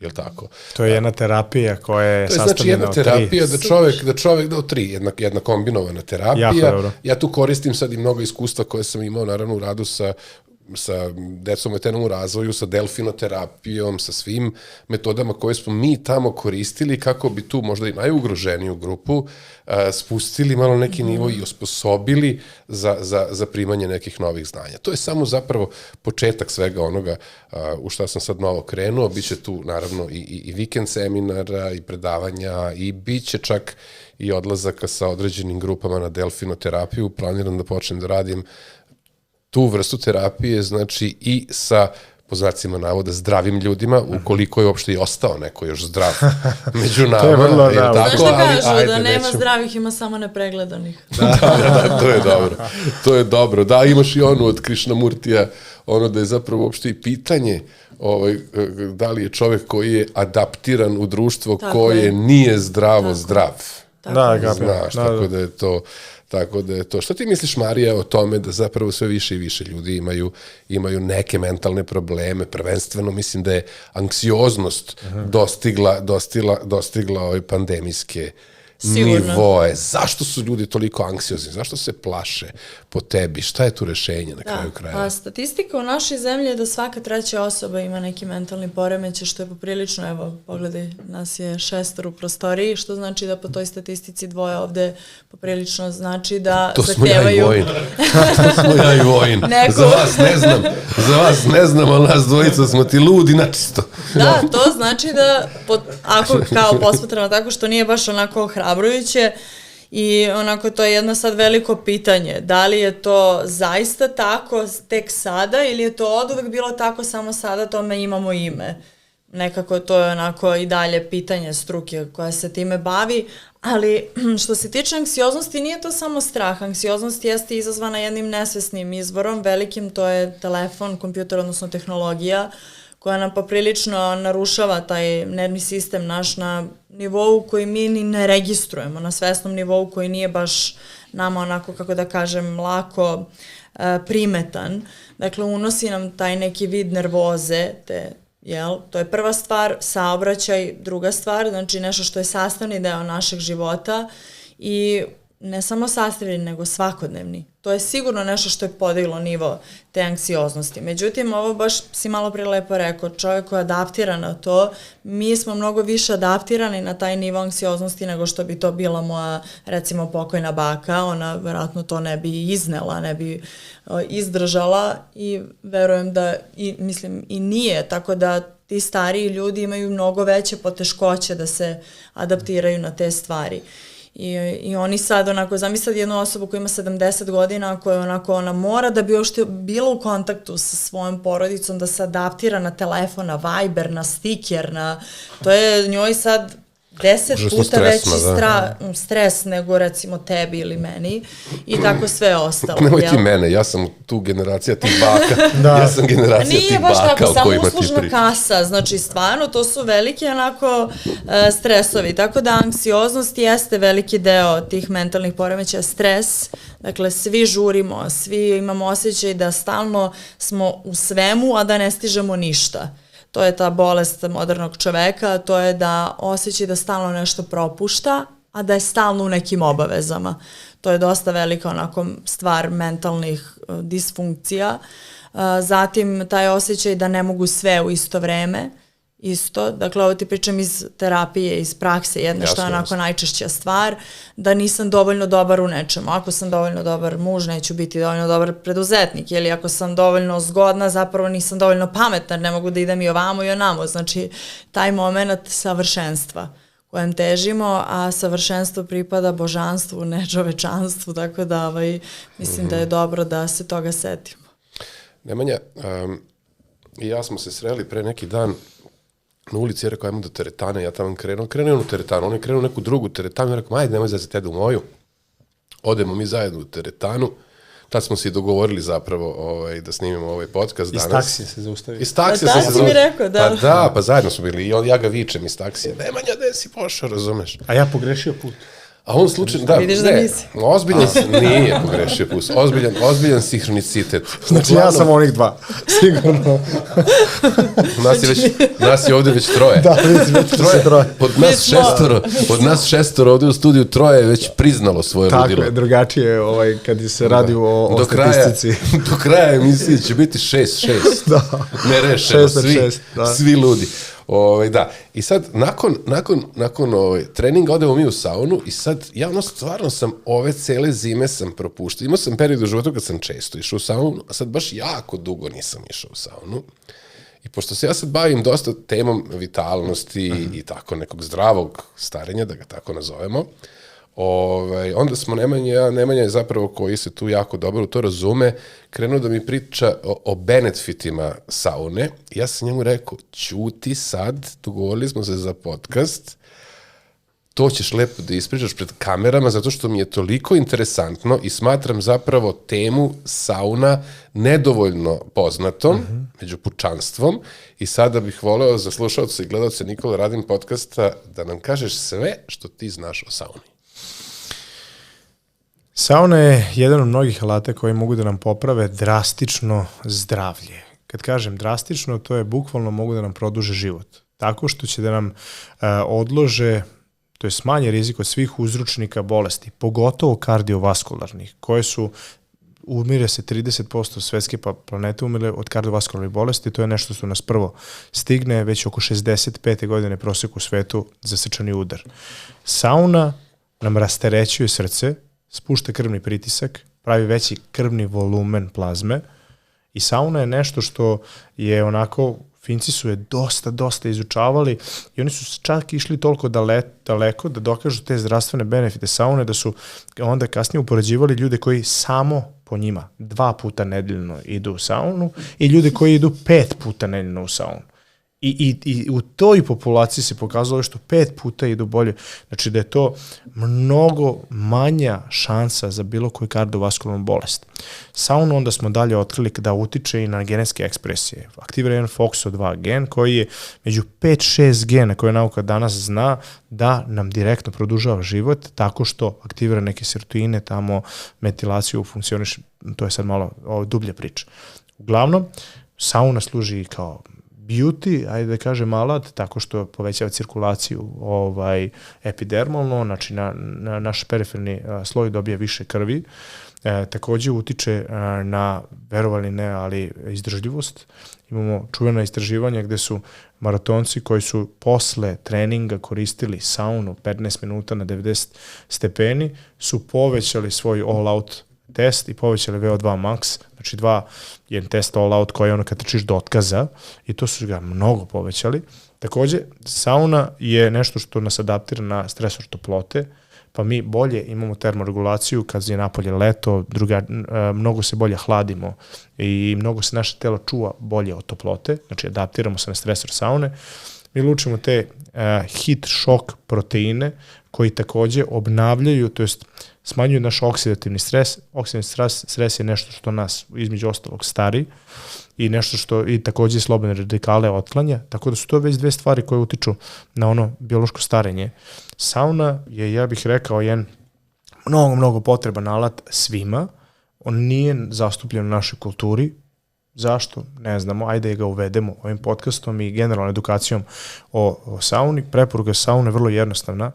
Idite što češće, koliko vam odgovara, znači od 5 do 15 minuta, nisu svi isto adaptirani.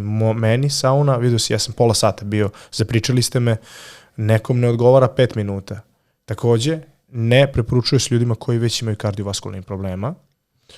Takođe, hidratacija je ključan faktor kod saune, jer nas sauna dehidrira, jel tako? I nije hidratacija samo vodom, nego glavna stvar koja nam nedostaje, pored vode, je i natrium, to je so. Tako da mi moramo da malo vodimo računa o tome kada izađemo iz saune. Kraj Reelsa, da. Nije kraj Reelsa, nastavi slobodno, to sam samo malo te sipam vode. Da, ono što je, sad da preporučim jednu, možda ne znaju svi, ali ova stvar je jako važna i zbog toga ćete vidjeti recimo u inostranstvu, pogotovo ja kad sam živio u Belorusiji, živio sam 2 meseca, sam video da svaka sauna tamo ima i ledomat pored. Zašto? Zato što sauna podiže naravno temperaturu tela, pa tako i testisa, koje su naše jako senzitivni deo, pogotovo kod muškaraca, i testisi su jako, jako senzitivni na temperaturu tela. Zato su oni odvojeni i zato mogu da se rastegnu i da se uvuku, da bi oni sami imaju termoregulaciju temperature. Ukoliko, i naravno na malo nižoj su temperaturi od temperature generalno tela, gde mi merimo. Tako da je velika opasnost ako mi previše budemo u sauni. Imamo opasnost, u srednjem veku su, ne u srednjem veku, ali pre 100 godina su zvali kontraceptiv za muškarce. Znači imamo opasnost da proizvodimo manje, da imamo lošiji nivo spermograma, lošiji kvalitet. Tako da je preporuka, kad idemo u saunu, i ovo je vrlo interesantno, da mi vratimo tu temperaturu tela što pre kad pričamo o našim testisima. Što je sad malo onako škakljiva tema, ali jako je bitno spomenuti kako ćemo to da vratimo. U Belorusiji oni imaju led tamo, uzmeš šaku leda, staviš led i uđeš u saunu. Mi imamo i hladan tuš. Čekaj polako, znači uzmem led u šaku. Tako, da, i sedneš na led. I odem lepo u saunu. I led se topi, održava temperaturu testisa, pošto za sve ostale ajde kažem, delove našeg tela je vrlo, vrlo preporučljiva visoka temperatura i mi se jako dobro adaptiramo. Jedan deo je senzitivan, naši testisi. I kada izlažemo velikim temperaturama mnogo često naše testise, postoji mogućnost, što nauka jasno kaže, da možemo pokvarimo nivo i broj naših spermatozoida i pokretljivost. To je taj spermogram. Tako da je preporuka da posle saune mi ili imamo hladan tuš na toj regiji ili radimo kao ovi Rusi da sede na, ne znam ja, ledu. U svakom slučaju, bitno je samo da ohladimo, da se vrati temperatura. Znači, ljudi, ukoliko ste muškog pola, kad idete u saunu, jajca stavite na led. Ukoliko ste ženskog pola, nemate tih problema, idete što češće, sauna vam je super stvar. Apsolutno, lekovito i jako, jako, ajde kažem, pristupačno i jeftino sredstvo da produžite život. Znači fore na genetskom zapravo nivou i funkcioniše, to nisam znao. Pa vidi, dosta stvari je, šta god radimo, negde se tamo menja neka genetska ekspresija, znaš. I to je jako zanimljivo, to je zove epigenetika i mi šta god radimo, misli, okruženje, pokret, sve menja genetske ekspresije. I to je jako zanimljivo kod nas i ono što sam pročitao, baš jedan dobar kao jedan naučnik je bio koji je rekao, kaže, vidite, DNK vam je kao ovo što ste nasledili od roditelja, kao da ste dobili pištolj i sa određenim metcima. I sad, koji metak ćete da ispalite? To je već epigenetika. To je već šta vi radite u životu. Sve okolnosti. I okolnosti stresa, okruženja, fizičke aktivnosti, spavanja, odnose sa drugim ljudima, vere i tako dalje vam utiču na vaše genetske ekspresije. I to je jako zanimljivo i onda vidimo 2 blizanca, to su oni čuveni eksperimenti preko 30 jednojajčanih blizanaca koji su se razdvojili u nekom životnom periodu i sa 50-60 godina oni skroz različito, ajde izgledaju. Mada je biološka starost se dosta može sad već AI da odredi preko lica, preko crta lica. Međutim, imaju drugačije lipidne profile, telomere su drugačije, znači biološka starost je drugačija. Sve je drugačije zato što su drugačije živeli, imali su istu genetiku. Tako je, da. Tako da je to jako zanimljiva sad nauka i to se jako puno menja. Sad, mi to viš koliko ne znamo o ljudskom telu. Ja sam fasciniran time i baš hoću da saznam to i na tom epigenetskom nivou i baš toga sam sad ušao u to polje dugovečnosti, To je nešto novo, zato što nauka ništa ne zna o tome. Znamo preko studije sa pacova da kad izgladneš pacova da ćeš duže živjeti. Ok. Znamo kad mu nešto daš neki NAD+, da će onda malo duže živjeti. I, znaš, znamo već neke stvari, međutim, to su samo pretpostavke da će to biti na ljudima. I sad su krenuli veliki eksperimenti na ljudima. Neki ljudi su krenuli, naravno, kao u svakoj nauci, pre vremena da svašta nešto dokazuju i sad se pojavio neki lik Brian Johnson koji, ne znam, troši koliko je bilo tipa $700,000 godišnje troši u svoje biohacking, tretmane, infrared, vadi krv od sina, pobacuju sebi, svašta nešto radi, to mnogo košta. Tako da nas čeka jedan lep period nauke u sledećih 10 godina gde ćemo mi tačno da otkrijemo šta nas stari, kako mi na to možemo da utičemo i da li postoji nešto što mi možemo, kao i sve ljudska vrsta što traži prečicu, neka pilula, da mi nešto popijemo, da bi uticali na neku genetsku ekspresiju koja će nam uticati onda na obnavljanje DNK proteina. Tako da je, ja pratim to dosta i stigao sam do toga gde smo stali sada i onda ću da nastavim šta ima novo. Stalno čitam neke naučne studije, svašta ima nekih hipoteza, ima ludačkih. Sad su, jedna stvar koja će možda ljudima biti interesantno, otkrili su preko kako može ćelija ponovno do pluripotentne da dođe, to je Yamanaka dobio Nobelovu nagradu 2012. godine i onda su primenili da pacovima u laboratoriji uzmu matorog pacova koji ima pandan 70-80 godina ljudskih godina, to je mnogo manje za pacova, oni mnogo brže stare, i uzmu mu retinu koja je ostarena i on je ima skoro 100% slepilo. To vide tako što mu svetlost i on ne prati svetlost, to znači da je pacov skroz slep. I onda mu genetskom ekspresijom promene biološku starost i dovedu je da skroz vidi. I onda tamo jedan Sinclair, naučnik koji se bavi time, kaže, vidi, mi to možemo i sa kožom, i sa mišićima, i sa mozgom, i sa srcem da uradimo. Dotle smo došli. I sad to rade. Dotle je nauka došla. Neverovatno. Da može pacova skroz da restartuje biološki. Taj pacov koji je pandan čoveka od 80 godina može da bude ponovno 18. Šta je sa duhom? U kojoj meri smatraš, postoje ljudi koji smatraju da je zapravo starenje stanje duha i da zavisi od stanja duha. U kojoj meri misliš da to utiče i na tom nivou i zašto? Pa ja ne mislim da je starenje. Volao bih i Mariju posle da pitam šta ona misli o tome. Ili ajde da pitamo prvo Mariju, dok se ti malo odmoriš posle ovog divnog monologa o sauni i o starenju. Marija, šta misliš u kojoj meri utiče duh? Odnosno, u kojoj meri utiče vedrina, optimizam?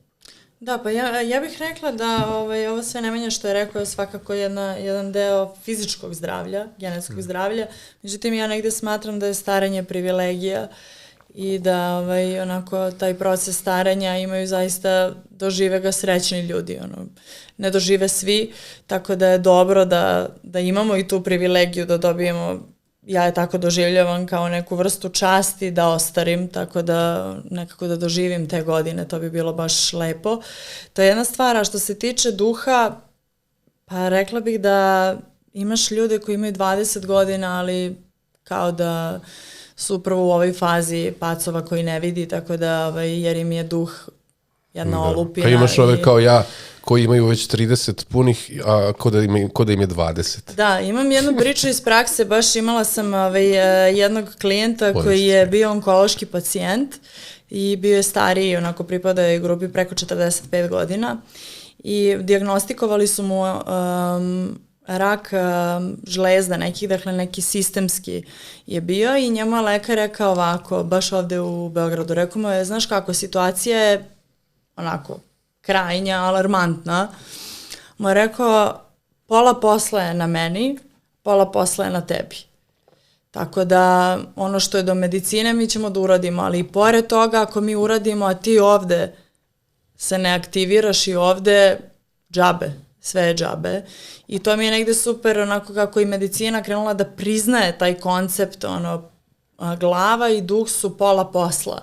I ja sam skoro baš snimila to na svom profilu, to je kada te telo izda, prosto glava je ta koja će te iščupati, odnosno duh, kako ga ti nazivaš, ja ih nekako ni ne razdvajam, jer smatram da su prilično povezani, ali znaš da ljudi kažeš on je mlad duhom, da, to je zapravo to je ta starost koja mislim da može da nam pruži taj moment lepe, zdrave starosti, može čak i više od neke suplementacije. To smo ti, Adelina, stari, a mladi duhom. Da.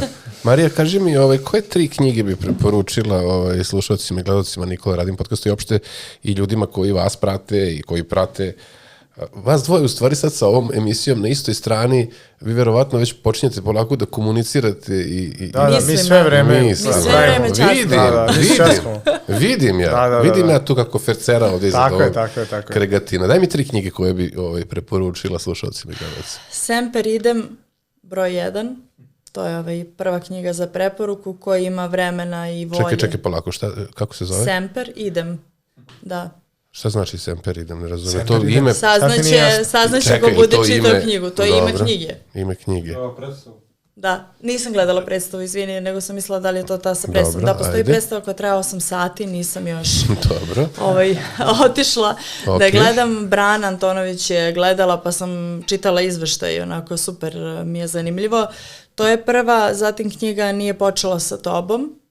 To je knjiga broj 2. Pisac. Zaboravila sam autora. Dobro. Jer je prevedena kod nas i Uhvati zeca, možda je Lana Baštić. Ja mislim da je autorka, ali Uhvati zeca, naša autorka, jako liči na tvoj stil pisanja. Da ne bude isto naučna knjiga, nego jedna onako za dušu. Nemanja, a ti 3 knjige, a da nije... Priča od peska. Znam, zato sam i krenuo da kažem, a da nisu priče od peska. Znamenitog autora. Pročitao sam, da. Pa znaš šta, ja imam jedan profil za koji niko ne zna, a moj je, zove se Grof od Monte Krista, pa da kažemo da je to jedna knjiga koja je jako zanimljiva i priča onako o jednoj emociji osvete koja baš nije toliko dobra, ali generalno životna priča gde život može da te u tim fazama što mi pričamo. To je klasik, da. To je Aleksandar Dima. Tako je. Onda ja sam veliki preporučivac Jordana Petersona, 12 pravila, onako moderno, stoički, glavu gore vojniče, prva lekcija, imaš 12, onako za svakog muškarca da pročita, dosta je knjiga u muškoj energiji. On voli Petersona, jasno je ko dan, pogleda na istoj strani. Da, ja volim Petersona. Mislim, on je sad od savremenika onako jedan od najpriznatijih i poznatijih. I ja bih možda preporučio knjigu što sam se i ja najviše namučio s njom, baš sam se namučio s njom, zato što mi nije bila faza za tu knjigu, a neko sam mi progotao Ošo, prazan čamac. Imao sam velikih problema, to mi je neka zaostavština od sporta sa egom, svi imamo, baš sportisti imaju, sad tek shvatam koliko imaju tu zaostavštinu koja im ne pomaže u životu, a Ošo je baš tu da ti isprazni taj čamac mišljenje ego i da kad ti isprazniš taj čamac, on je rekao filozofiju tu u jednoj rečenici, a to je kada vi ispraznite čamac i kad se susretnete na tom nekom u toj nekoj vodi, što je životni neki put, sa nekim drugim čamcem, ako vas ikad prepreči neko i ako se sudarite s nekim, taj neko neće imati s kim da se svađa i vi ćete uvek nastavljati istim putem. Samo će vas puštati svi zašto ste ispraznili vaš čamac i vi ćete ići svojom rekom pravo gde vas odvede, ako nemate nikog u tom čamcu. Ako imate, onda je već svađa. I ta neka filozofija je meni tad bila toliko teška i stvarno neki primjeri onako dobri odatle su me, ja mislim da je to moje onako pokretanje prvo svesnosti mog ega, pa onda i, ajde kažem, iz te svesnosti rad na mom egu i koji je stigao do ovde danas, vjerojatno i sada, ide ispred mene 2 metra, ali nije više 16 kao neko. Da. Velik je Ošo, Bhagwan Rajneesh Osho je po meni stvarno jedan od najznamenitijih, vjerojatno, filozofa 20. veka s tim svojim ekscentričnim stavovima, ali dotakao se jednu temu koja je također veoma zanimljiva, a to je tema ega. Svi smo tako nekako malo jegomani. Koliko je to u stvari kontraproduktivno, a koliko se teško otarasiti toga, Marija? Pa nije teško, nije nemoguće je otarasiti se i ne treba sa tarasimo ega jer bi bili šizoidni, tako da je jako važno da ga zadržimo, ali da ego radi za nas, a ne mi za njega. Kako ego radi za nas, a ne mi za njega? Šta se tu dešava? Pa, znaš kako, kad ego radi za nas, znači da samo postavljamo zdrave granice. Ego služi da znam da postavim granice, prvenstveno da znam gde su moje granice, a onda da znam i da poštujem tuđe granice. To je ego takođe. Ego radi fokus, ego radi na ambiciju, ego radi na želje, to je sve sastavni deo ega, nema on samo te neke, da kažem, ružne stvari, ta svađa, zameranja, neshvatanja, poređenja, jeste to takođe deo ega, ali ako je to dominantno, to je onda problem. Ali ego može da ima vrlo zdravu funkciju, taj prosto ego i self kada su u konekciji, tada smo, ajde da kažem, u najboljem, to je ono njegovo fore u balansu, znači taj neki, ajde da kažem, slobodan deo nas, taj jedan kreativni, empatični deo nas, ipak treba vođu, ali vođu koji je kontrolisan, koji je istreniran, koji je samosvestan i onda je to jedna super kombinacija. Ako je to divlji konj jedan koji ne zna šta radi i ide redom tu i svađa se, ide u rog, to je onda problem i tada ego je disfunkcionalan, ali bez ega ne bismo daleko stigli. Da, jer zapravo, kad posmatram vas dvoje, lepi ste, mladi ste, zgodni ste, pametni ste, uspešni ste. Kad sam sa vama, ljudi vas zaustavljaju u ulici da se slikaju sa vama i tako dalje, znači na neki način ste i poznati. Kako se sad tu čovek onda nosi s tim da se ne utripuje, da ne postane sam sebi preterano važan, da ostane na zemlji? Kako to radiš, Nemanja? Pa vrlo ga ta neka popularnost, tako je nazovimo, nauči da to ne treba da radi. Zato što svi vide da popularnost ima samo tu svetlu stranu, a ona ima i vrlo, vrlo tamnu stranu. Šta je tamna strana popularnosti? Tamna strana je popularnosti, recimo sad uzmemo Instagram pratioce, koje je 200.000 protiv 200. Na 200.000 ti imaš milimetar greške dopušten. Da se skroz ne promeni priča o tebi. U smislu dijametralno se sad suprotno. Znači sad si popularan na dobar način, ljudi te vole, ti milimetar ti treba greške. Da sad ista ta silna popularnost, isti ti ljudi velikog broja, samo da promene svoje emocije prema tebi. A to je da te ne vole. To je uvek opasnost. I to uvek stoji. I to se dešavalo mnogima. Kome, na primjer? Čiji primjer bi mogu da znaš nekog, da ti pada neko na pamet sad? Pa sad mi ne pada na pamet, ne bi volio nikom Sportista bilo koji? Pa da, znači sportista preko noći, to im se dešava stalno, im se to dešava. Heroj ulice, pa onda imao je čak i Novak tu fazu. Pa njega sam i teo, da. Da, kad su mu govorili kao... Ima i Jokić, reprezentacija. Jokić ti je sad jako dobar primjer toga. Znači, nije igrao za par loših poteza. To baš i nije milimetar, ali moglo, znači, par loših poteza. Nije igrao reprezentaciju, potpisuju za kladionicu, eno ga na billboardima reklamira stvari koje uništavaju naš čovečanstvo, kao što su klađenje, i on je za mnoge ljude, a ima ih mnogo, postao antiheroj. I on nosi energiju antiheroja, ne govorim ja to da li on njemu stalo ili nije, nego tebi ljudi šalju energiju, to ti sam znaš. Znači, tebi ako neko šalje lošu energiju, ne mora ništa ti kaže. Tako da, to je velika opasnost kod te masovnosti. Ovaj sa 200 pratioca, on može da kilometar pogreši, nema veze, i popravit će se i sve će biti okej. Ima tu mogućnost, ima tu slobodu. Kad imaš popularnost, nemaš toliko slobodu.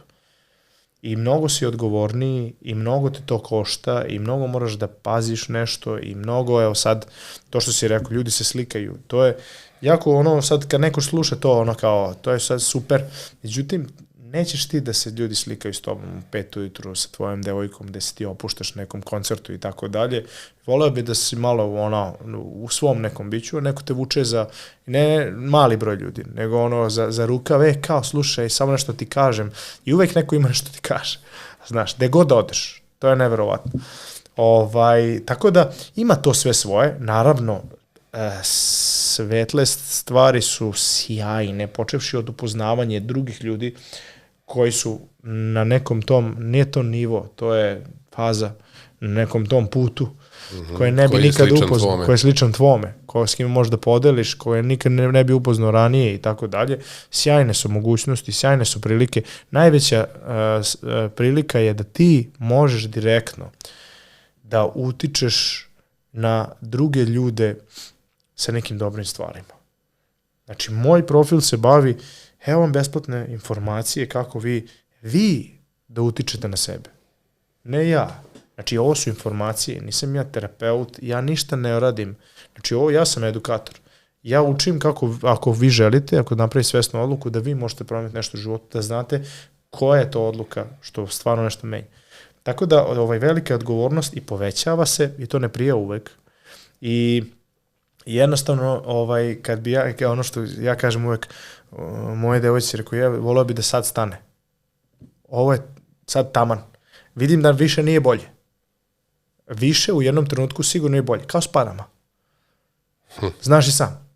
Znaš, kad pređeš jednu granicu, tako da voleo bi sad da stane na ovome da mi neko priđe onako na ulici, da kaže, brate, vidi, samo ti kažem, super, podržavam te, sve okej, i da tu završi, da neki taksista tamo kaže, vidi, doliko si mi promenio život, da ću, da ova vožnja na mene, da mi neko tamo pošalje neku poruku, majstore, znači samo da znaš, menjaš stvari, imam neka deca koje su u nekom domu, koje te slušaju i vrlo prate, imao sam i taj komentar, znači to su stvari koje su prelepe. I stvarno, život je čudna stvar, čoveče, mene, sad se vraćam najmanje pre 20 godina, da mi je ovo neko pričao, sad ovako na podcastu ću pričam, da će takvi neke stvari da mi se dešavaju u životu, ja bih rekao, nevjerovatno, aleluja, da li sam to i ja, stvarno. Međutim, sada je rekao, aha, to i to je to, sad moraš mnogo pažljivo da u sledećem periodu, mnogo pažljivo, mnogo je odgovornosti, mnogo svega na tebi i čeka dosta ljudi da taj milimetar pomakneš gde ne treba. Mnogo očiju čeka. I sad sam u fazonu, kao sad mi treba malo, sad to volim mnogo kad odem sa Ninom u New York, evo sad idemo u Ameriku i tako dalje, malo mi taj reset treba, znaš, da se malo ja, budem ja i tako dalje. Tako da zanimljivo je to i to je psihološki fenomen vjerojatno koji tek treba se priča o tome, pošto još ta vreme tranzicije nije donelo takvih ljudi puno i ja ga prolazim lično i za sad ga dobro držim. Da. Kada smo zajedno radili onaj panel i predavanje na Ekonomskom fakultetu ovde u Beogradu, primetio sam, Marija, da ima jako puno tih nekih tamo mladih, lepih žena, studentkinja, koje te bukvalno gledaju kao boginju i prilaze ti i kako se ti nosiš sa ovim o čemu je Nemanja pričao? Da, pa ja moram da budem iskrena, ja uopšte nisam u kontaktu sa tim osjećajem da sam ja nešto popularna.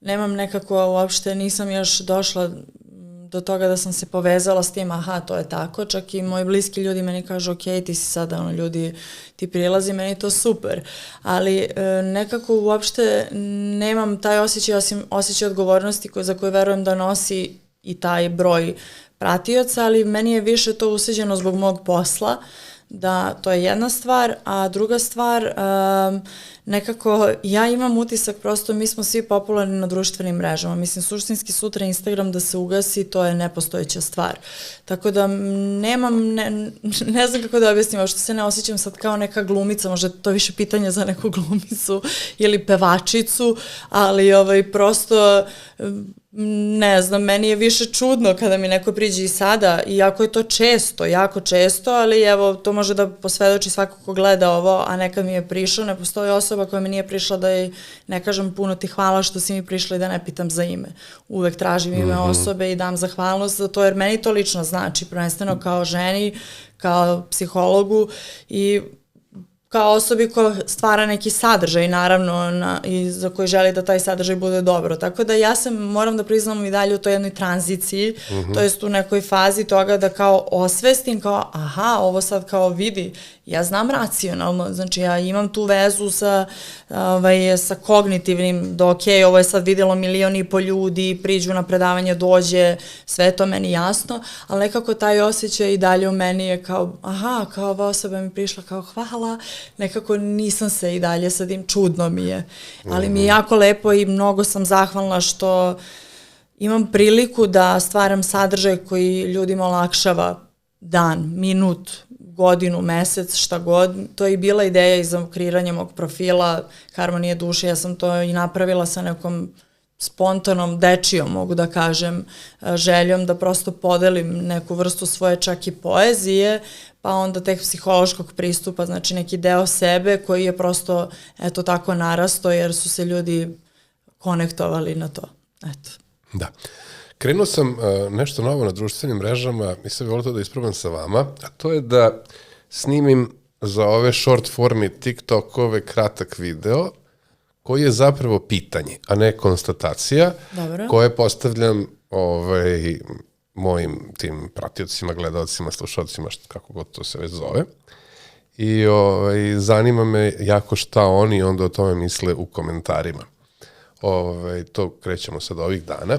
To je baš cool. Da. Super, da. To je Obrnuto. Sad ja vas pitam. Obrnuta fora, sad ja vas da pitam šta mislite o tome. Jer svako ima mišljenje danas, to ti je dobra fora. Da, i to je sad, znači to može da se prati i na mom tom TikToku, Nikola Radim podcast i na YouTubeu i bla bla bla.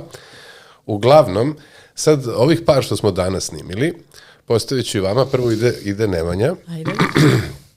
Pa kaže, recimo, prvo je bilo ovako, to je citat jednog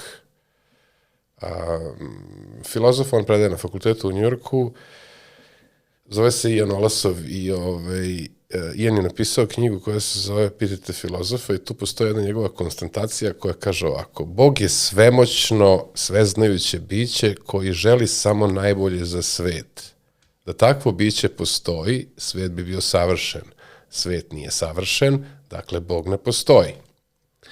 Šta mislite o toj konstataciji? Znači, o takvim se igrama reči na nekim način ili filozofskim činjenicama radi, gde me zanima onda šta ljudi o tome misle. Znači, ako je svemoćan i sveznajući, ako u to verujemo, zašto na svet nije savršen? Šta misliš na me?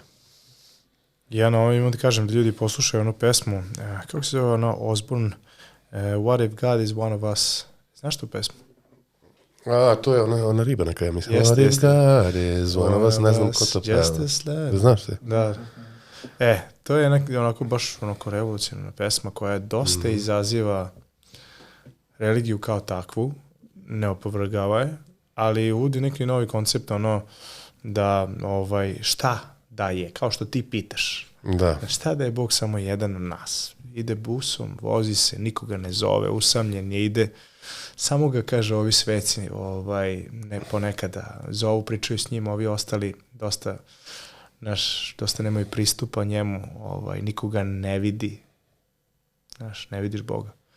I kao šta je da je to tako, kako bi on izgledao, koje bi lice, baš je onako pesma koju ja baš volim da poslušam, taj koncept Boga je nekako ono najmističnija stvar na svetu i svi imamo neki koncept, u stvari ne svi, ali neko ga napravi, neko ne.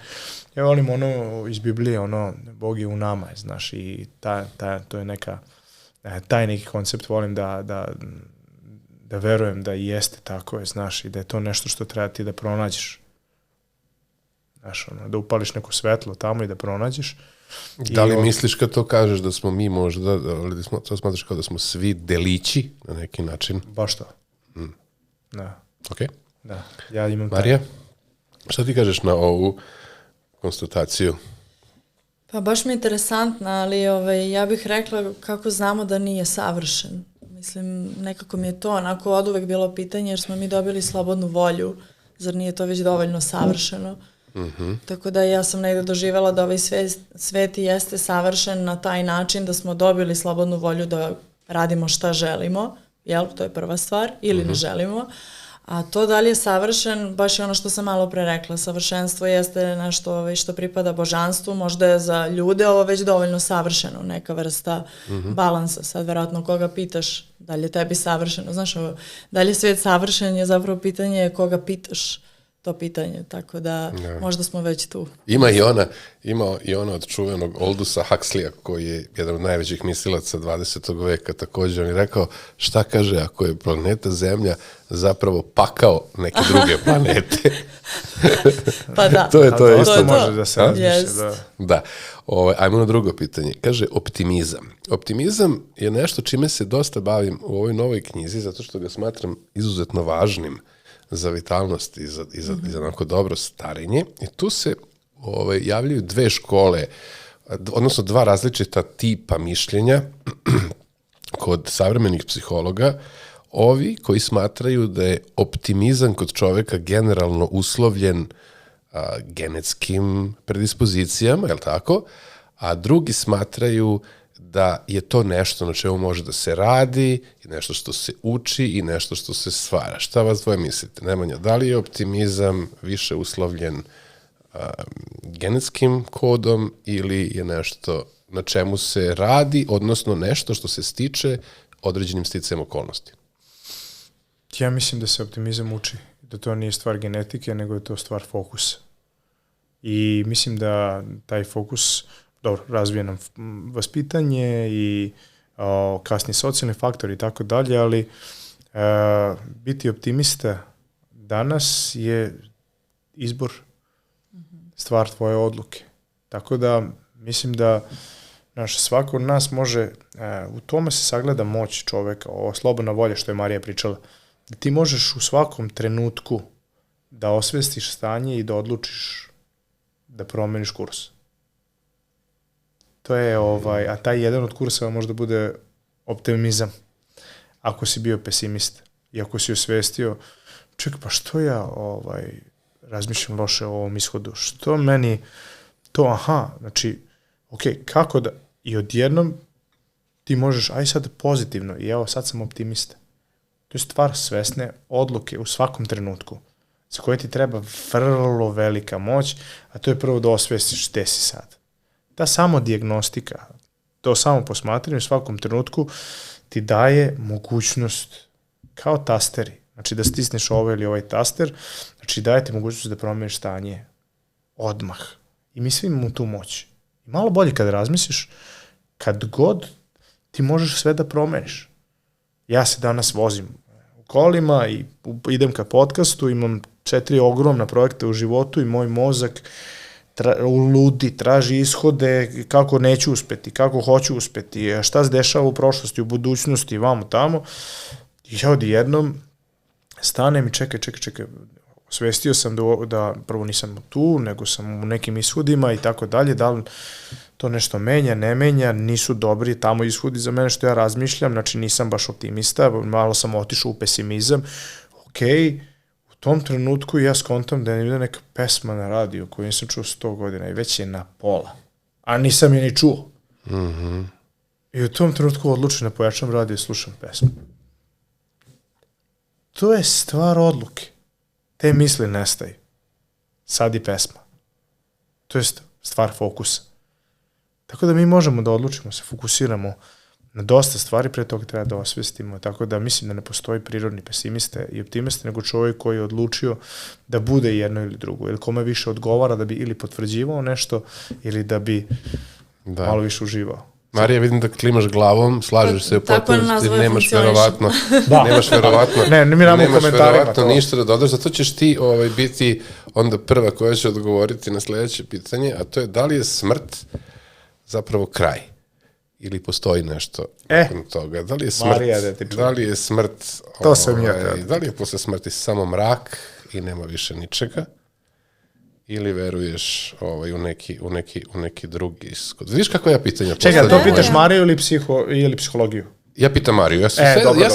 Ja zapravo sve ovo svo vrijeme, koliko traje ovaj podcast, pitam Mariju, a ne pitam nekoga ko je sad tu zato što je psiholog, nego me zanima njeno lično mišljenje, a ne mišljenje njene struke. Moje, ne znam baš iskreno koje je tačno mišljenje struke, tako da evo to priznajem na temu smrti. Verovatno varira. Da, ali moje lično mišljenje je da je ovo svet rastanaka, a da nas čeka svet sastanaka. Što je to lepo. Da, tako da, ja sam večiti optimista i zaista verujem da nakon ovog života ide nešto sigurno još bolje za tada. verujem u taj život, verujem u taj ciklus i da je postojalo nešto i pre ovoga i da nas čeka nakon toga, tako da ja sam poprilično verujuća kada je put duše u pitanju, negde mi profil to potvrđuje, tako da zaista onako mislim da je ta patnja koja se dešava u nama kada neko umre, zapravo iz jedne sebične pozicije, a to je zato što ja više nešto nemam, nekoga. A možda ne shvatajući da je sad tom nekome možda zaista stvarno bolje mnogo nego da je ovde sa mnom. Tako da zbog sebičluka patimo, a optimizam će tu da nam pomogne puno.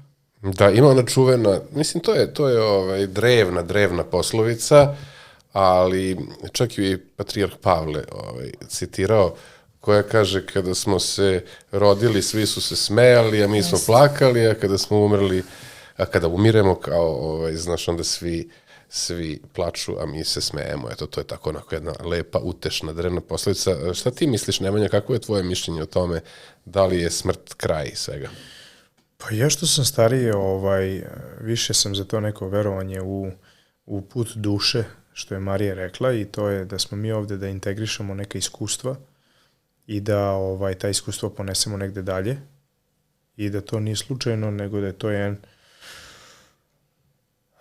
jedna igrica sa mnogo nivoa gde mi prelazimo tako što naučimo neke lekcije koje nas život nauči i te lekcije se nekako downloaduju na našu dušu i ta duša ide dalje, a to naše fizičko ostaje i to naše mentalno zajedno sa pamćenjem svim takođe ostaje. Nekad se desi neka greška, pa onda ti vidiš nekog čoveka koji pamti neke tamo stvari iz nekog prošlog života i tako dalje, tako da to je jedna zanimljiva stvar i ta integracija, to saznanje ili verovanje ili filozofija ili sad već malo i nauka, da je čovek sačinjen iz ta 3 sektora ili 3 segmenta, 3 dela, kako ko hoće, a to je telo, to je taj mental i to je ta duša, to je još i Marko Aurelije govorio kad su ga pitali ko si ti, ja sam ja, moj moje telo i moja duša. Tako da imamo to onako baš ima onako veliko istorijsko pokriće kad pričamo o toj duši, kako ona nastavlja dalje i sigurno ima zašto. Da li ćemo to da otkrijemo ili ne, da li je to bitno je za početak u šta verujemo i šta osjećamo. Moje verovanje, moje osjećaj me vodi u tome da to postoji, da je moj odgovor na tvoje pitanje da postoji nešto dalje gde ide samo jedan deo nas. To je duša. Da. Eto, lepo, to su, znači, pitanja koja tako sad postavljam, znaš, pa onda volim, pa ću kako tako, postavljati ih i svojim gostima i gledati nekako da onda uporedimo malo vaša mišljenja o tim pitanjima i zapravo mišljenja slušalaca i gledalaca ovog podcasta. Bilo mi je jako prijatno, kao i svaki put sa vama dvoma. Kad se sastanemo, stvarno ste i ono predavanje je bilo je super, da. Da, odlično. Meni je žao što neko nije snimio celo to predavanje. Da. Imamo samo one kratke neke rilse, fragmente. Da. A toliko je bilo dobro i toliko je bilo dobro posećeno i toliko je bila lepa atmosfera. A lepa atmosfera je bila i danas ovde u ovom studiju. Imate uvijek jednu sjajnu energiju, vaši partneri imaju sjajnu energiju. Moj poslovni partner ođe ovi Vojin, on ima tako osrednju energiju. Tako je, da. Ali sad ćemo Vojin i ja posle ovoga da popijemo jedno pivce u Kliševu, pa ćemo imati bolju energiju, ja se nadam. Hoćemo ići, Vojin, idemo na jedno pivce? Može. I vi naravno svi zajedno idemo na jedno pivce ovdje iza ćoška odmah. Šta smo zaključili u ovoj emisiji? Svi trebate da kupite i da pročitate knjigu koja se zove Priča od peska Nikole Radina. Znači, odvojite 1500 dinđi i lepo kupite knjigu. Onda, šta još treba da uradite? Sljedeći zaključak. Treba da kad idete u saunu, da ponesete malo leda da stavite na jajca. To je drugo. Treće pravilo, ovo je sad kod 12 pravila ovoga Jordana Petersona. Treće pravilo, treba da kupite kregatin i to da napišete promo kod Radin Ronin jer onda ću ja da zaradim neki dinar od toga, pa to promutite lepo u vodi, pa popijem. Za to pivce. Kada za to pivce. da imam za pivce, da. Kada izađe, onda, 4. pravilo za bolji život Jordana Petersona je kada stigne novi produkt koji će se zvati Zupa Sleep, i to treba da lepo da kupite, da naručite, promešate u vodi, onda i to popijete. Jel tako? Na sve to. Onda. Isto radim Ronin da bi imao za pivce. Isto radim Ronin, onda ću imati 2 piva da popijem. Jedno od Kregatina, jedno od Zupa Sleep. 5. pravilo za život Jordana Petersona je da subscribe-ujete Nikola Radin podcast kanal na YouTube-u, a možete i na TikToku. 6. pravilo za život Jordana Petersona je da kad ste subscribe-ovali Nikola Radin podcast kanal, da opalite i zvonce. Razumeš da vam izađe. 7. pravilo Nikola Radin Jordana Petersona, ne Nikola Radin podcasta je da subscribe-ujete i kanal koji se zove Na istoj strani i da pratite novu sezonu sa novih 30 epizoda koje će snimiti Marija Hadžović i Nemanja Milivojević. Ne, Milivojević. Nemanja Milivojević, sad smo imali 7 pravila. 8. pravilo za život je da kupite knjigu Pričat peska Nikole Radina po cijeli 1500. Sad imamo ponovno. 8, 9, 10. Do 12. je priča od blata, to je peska. Hvala vam puno što ste bili gosti. I hvala vam puno što ste odvojili vreme i hvala vam na svim ovim divnim rečima, savjetima i fenomenalnoj energiji koju ste doneli u ovaj studio. A mi se vidimo u sljedećem Nikola Radin podcastu. Ćao ljudi. Ćao ljudi. Do tada gledajte ovo što smo snimili. Ako ste prepustili Milu Alečković, to morate da pogledate. A boga mi i Siniša Ugović u posljednjoj epizodi razvalio. Vidimo se, puštaj špicu, dragi voljeni.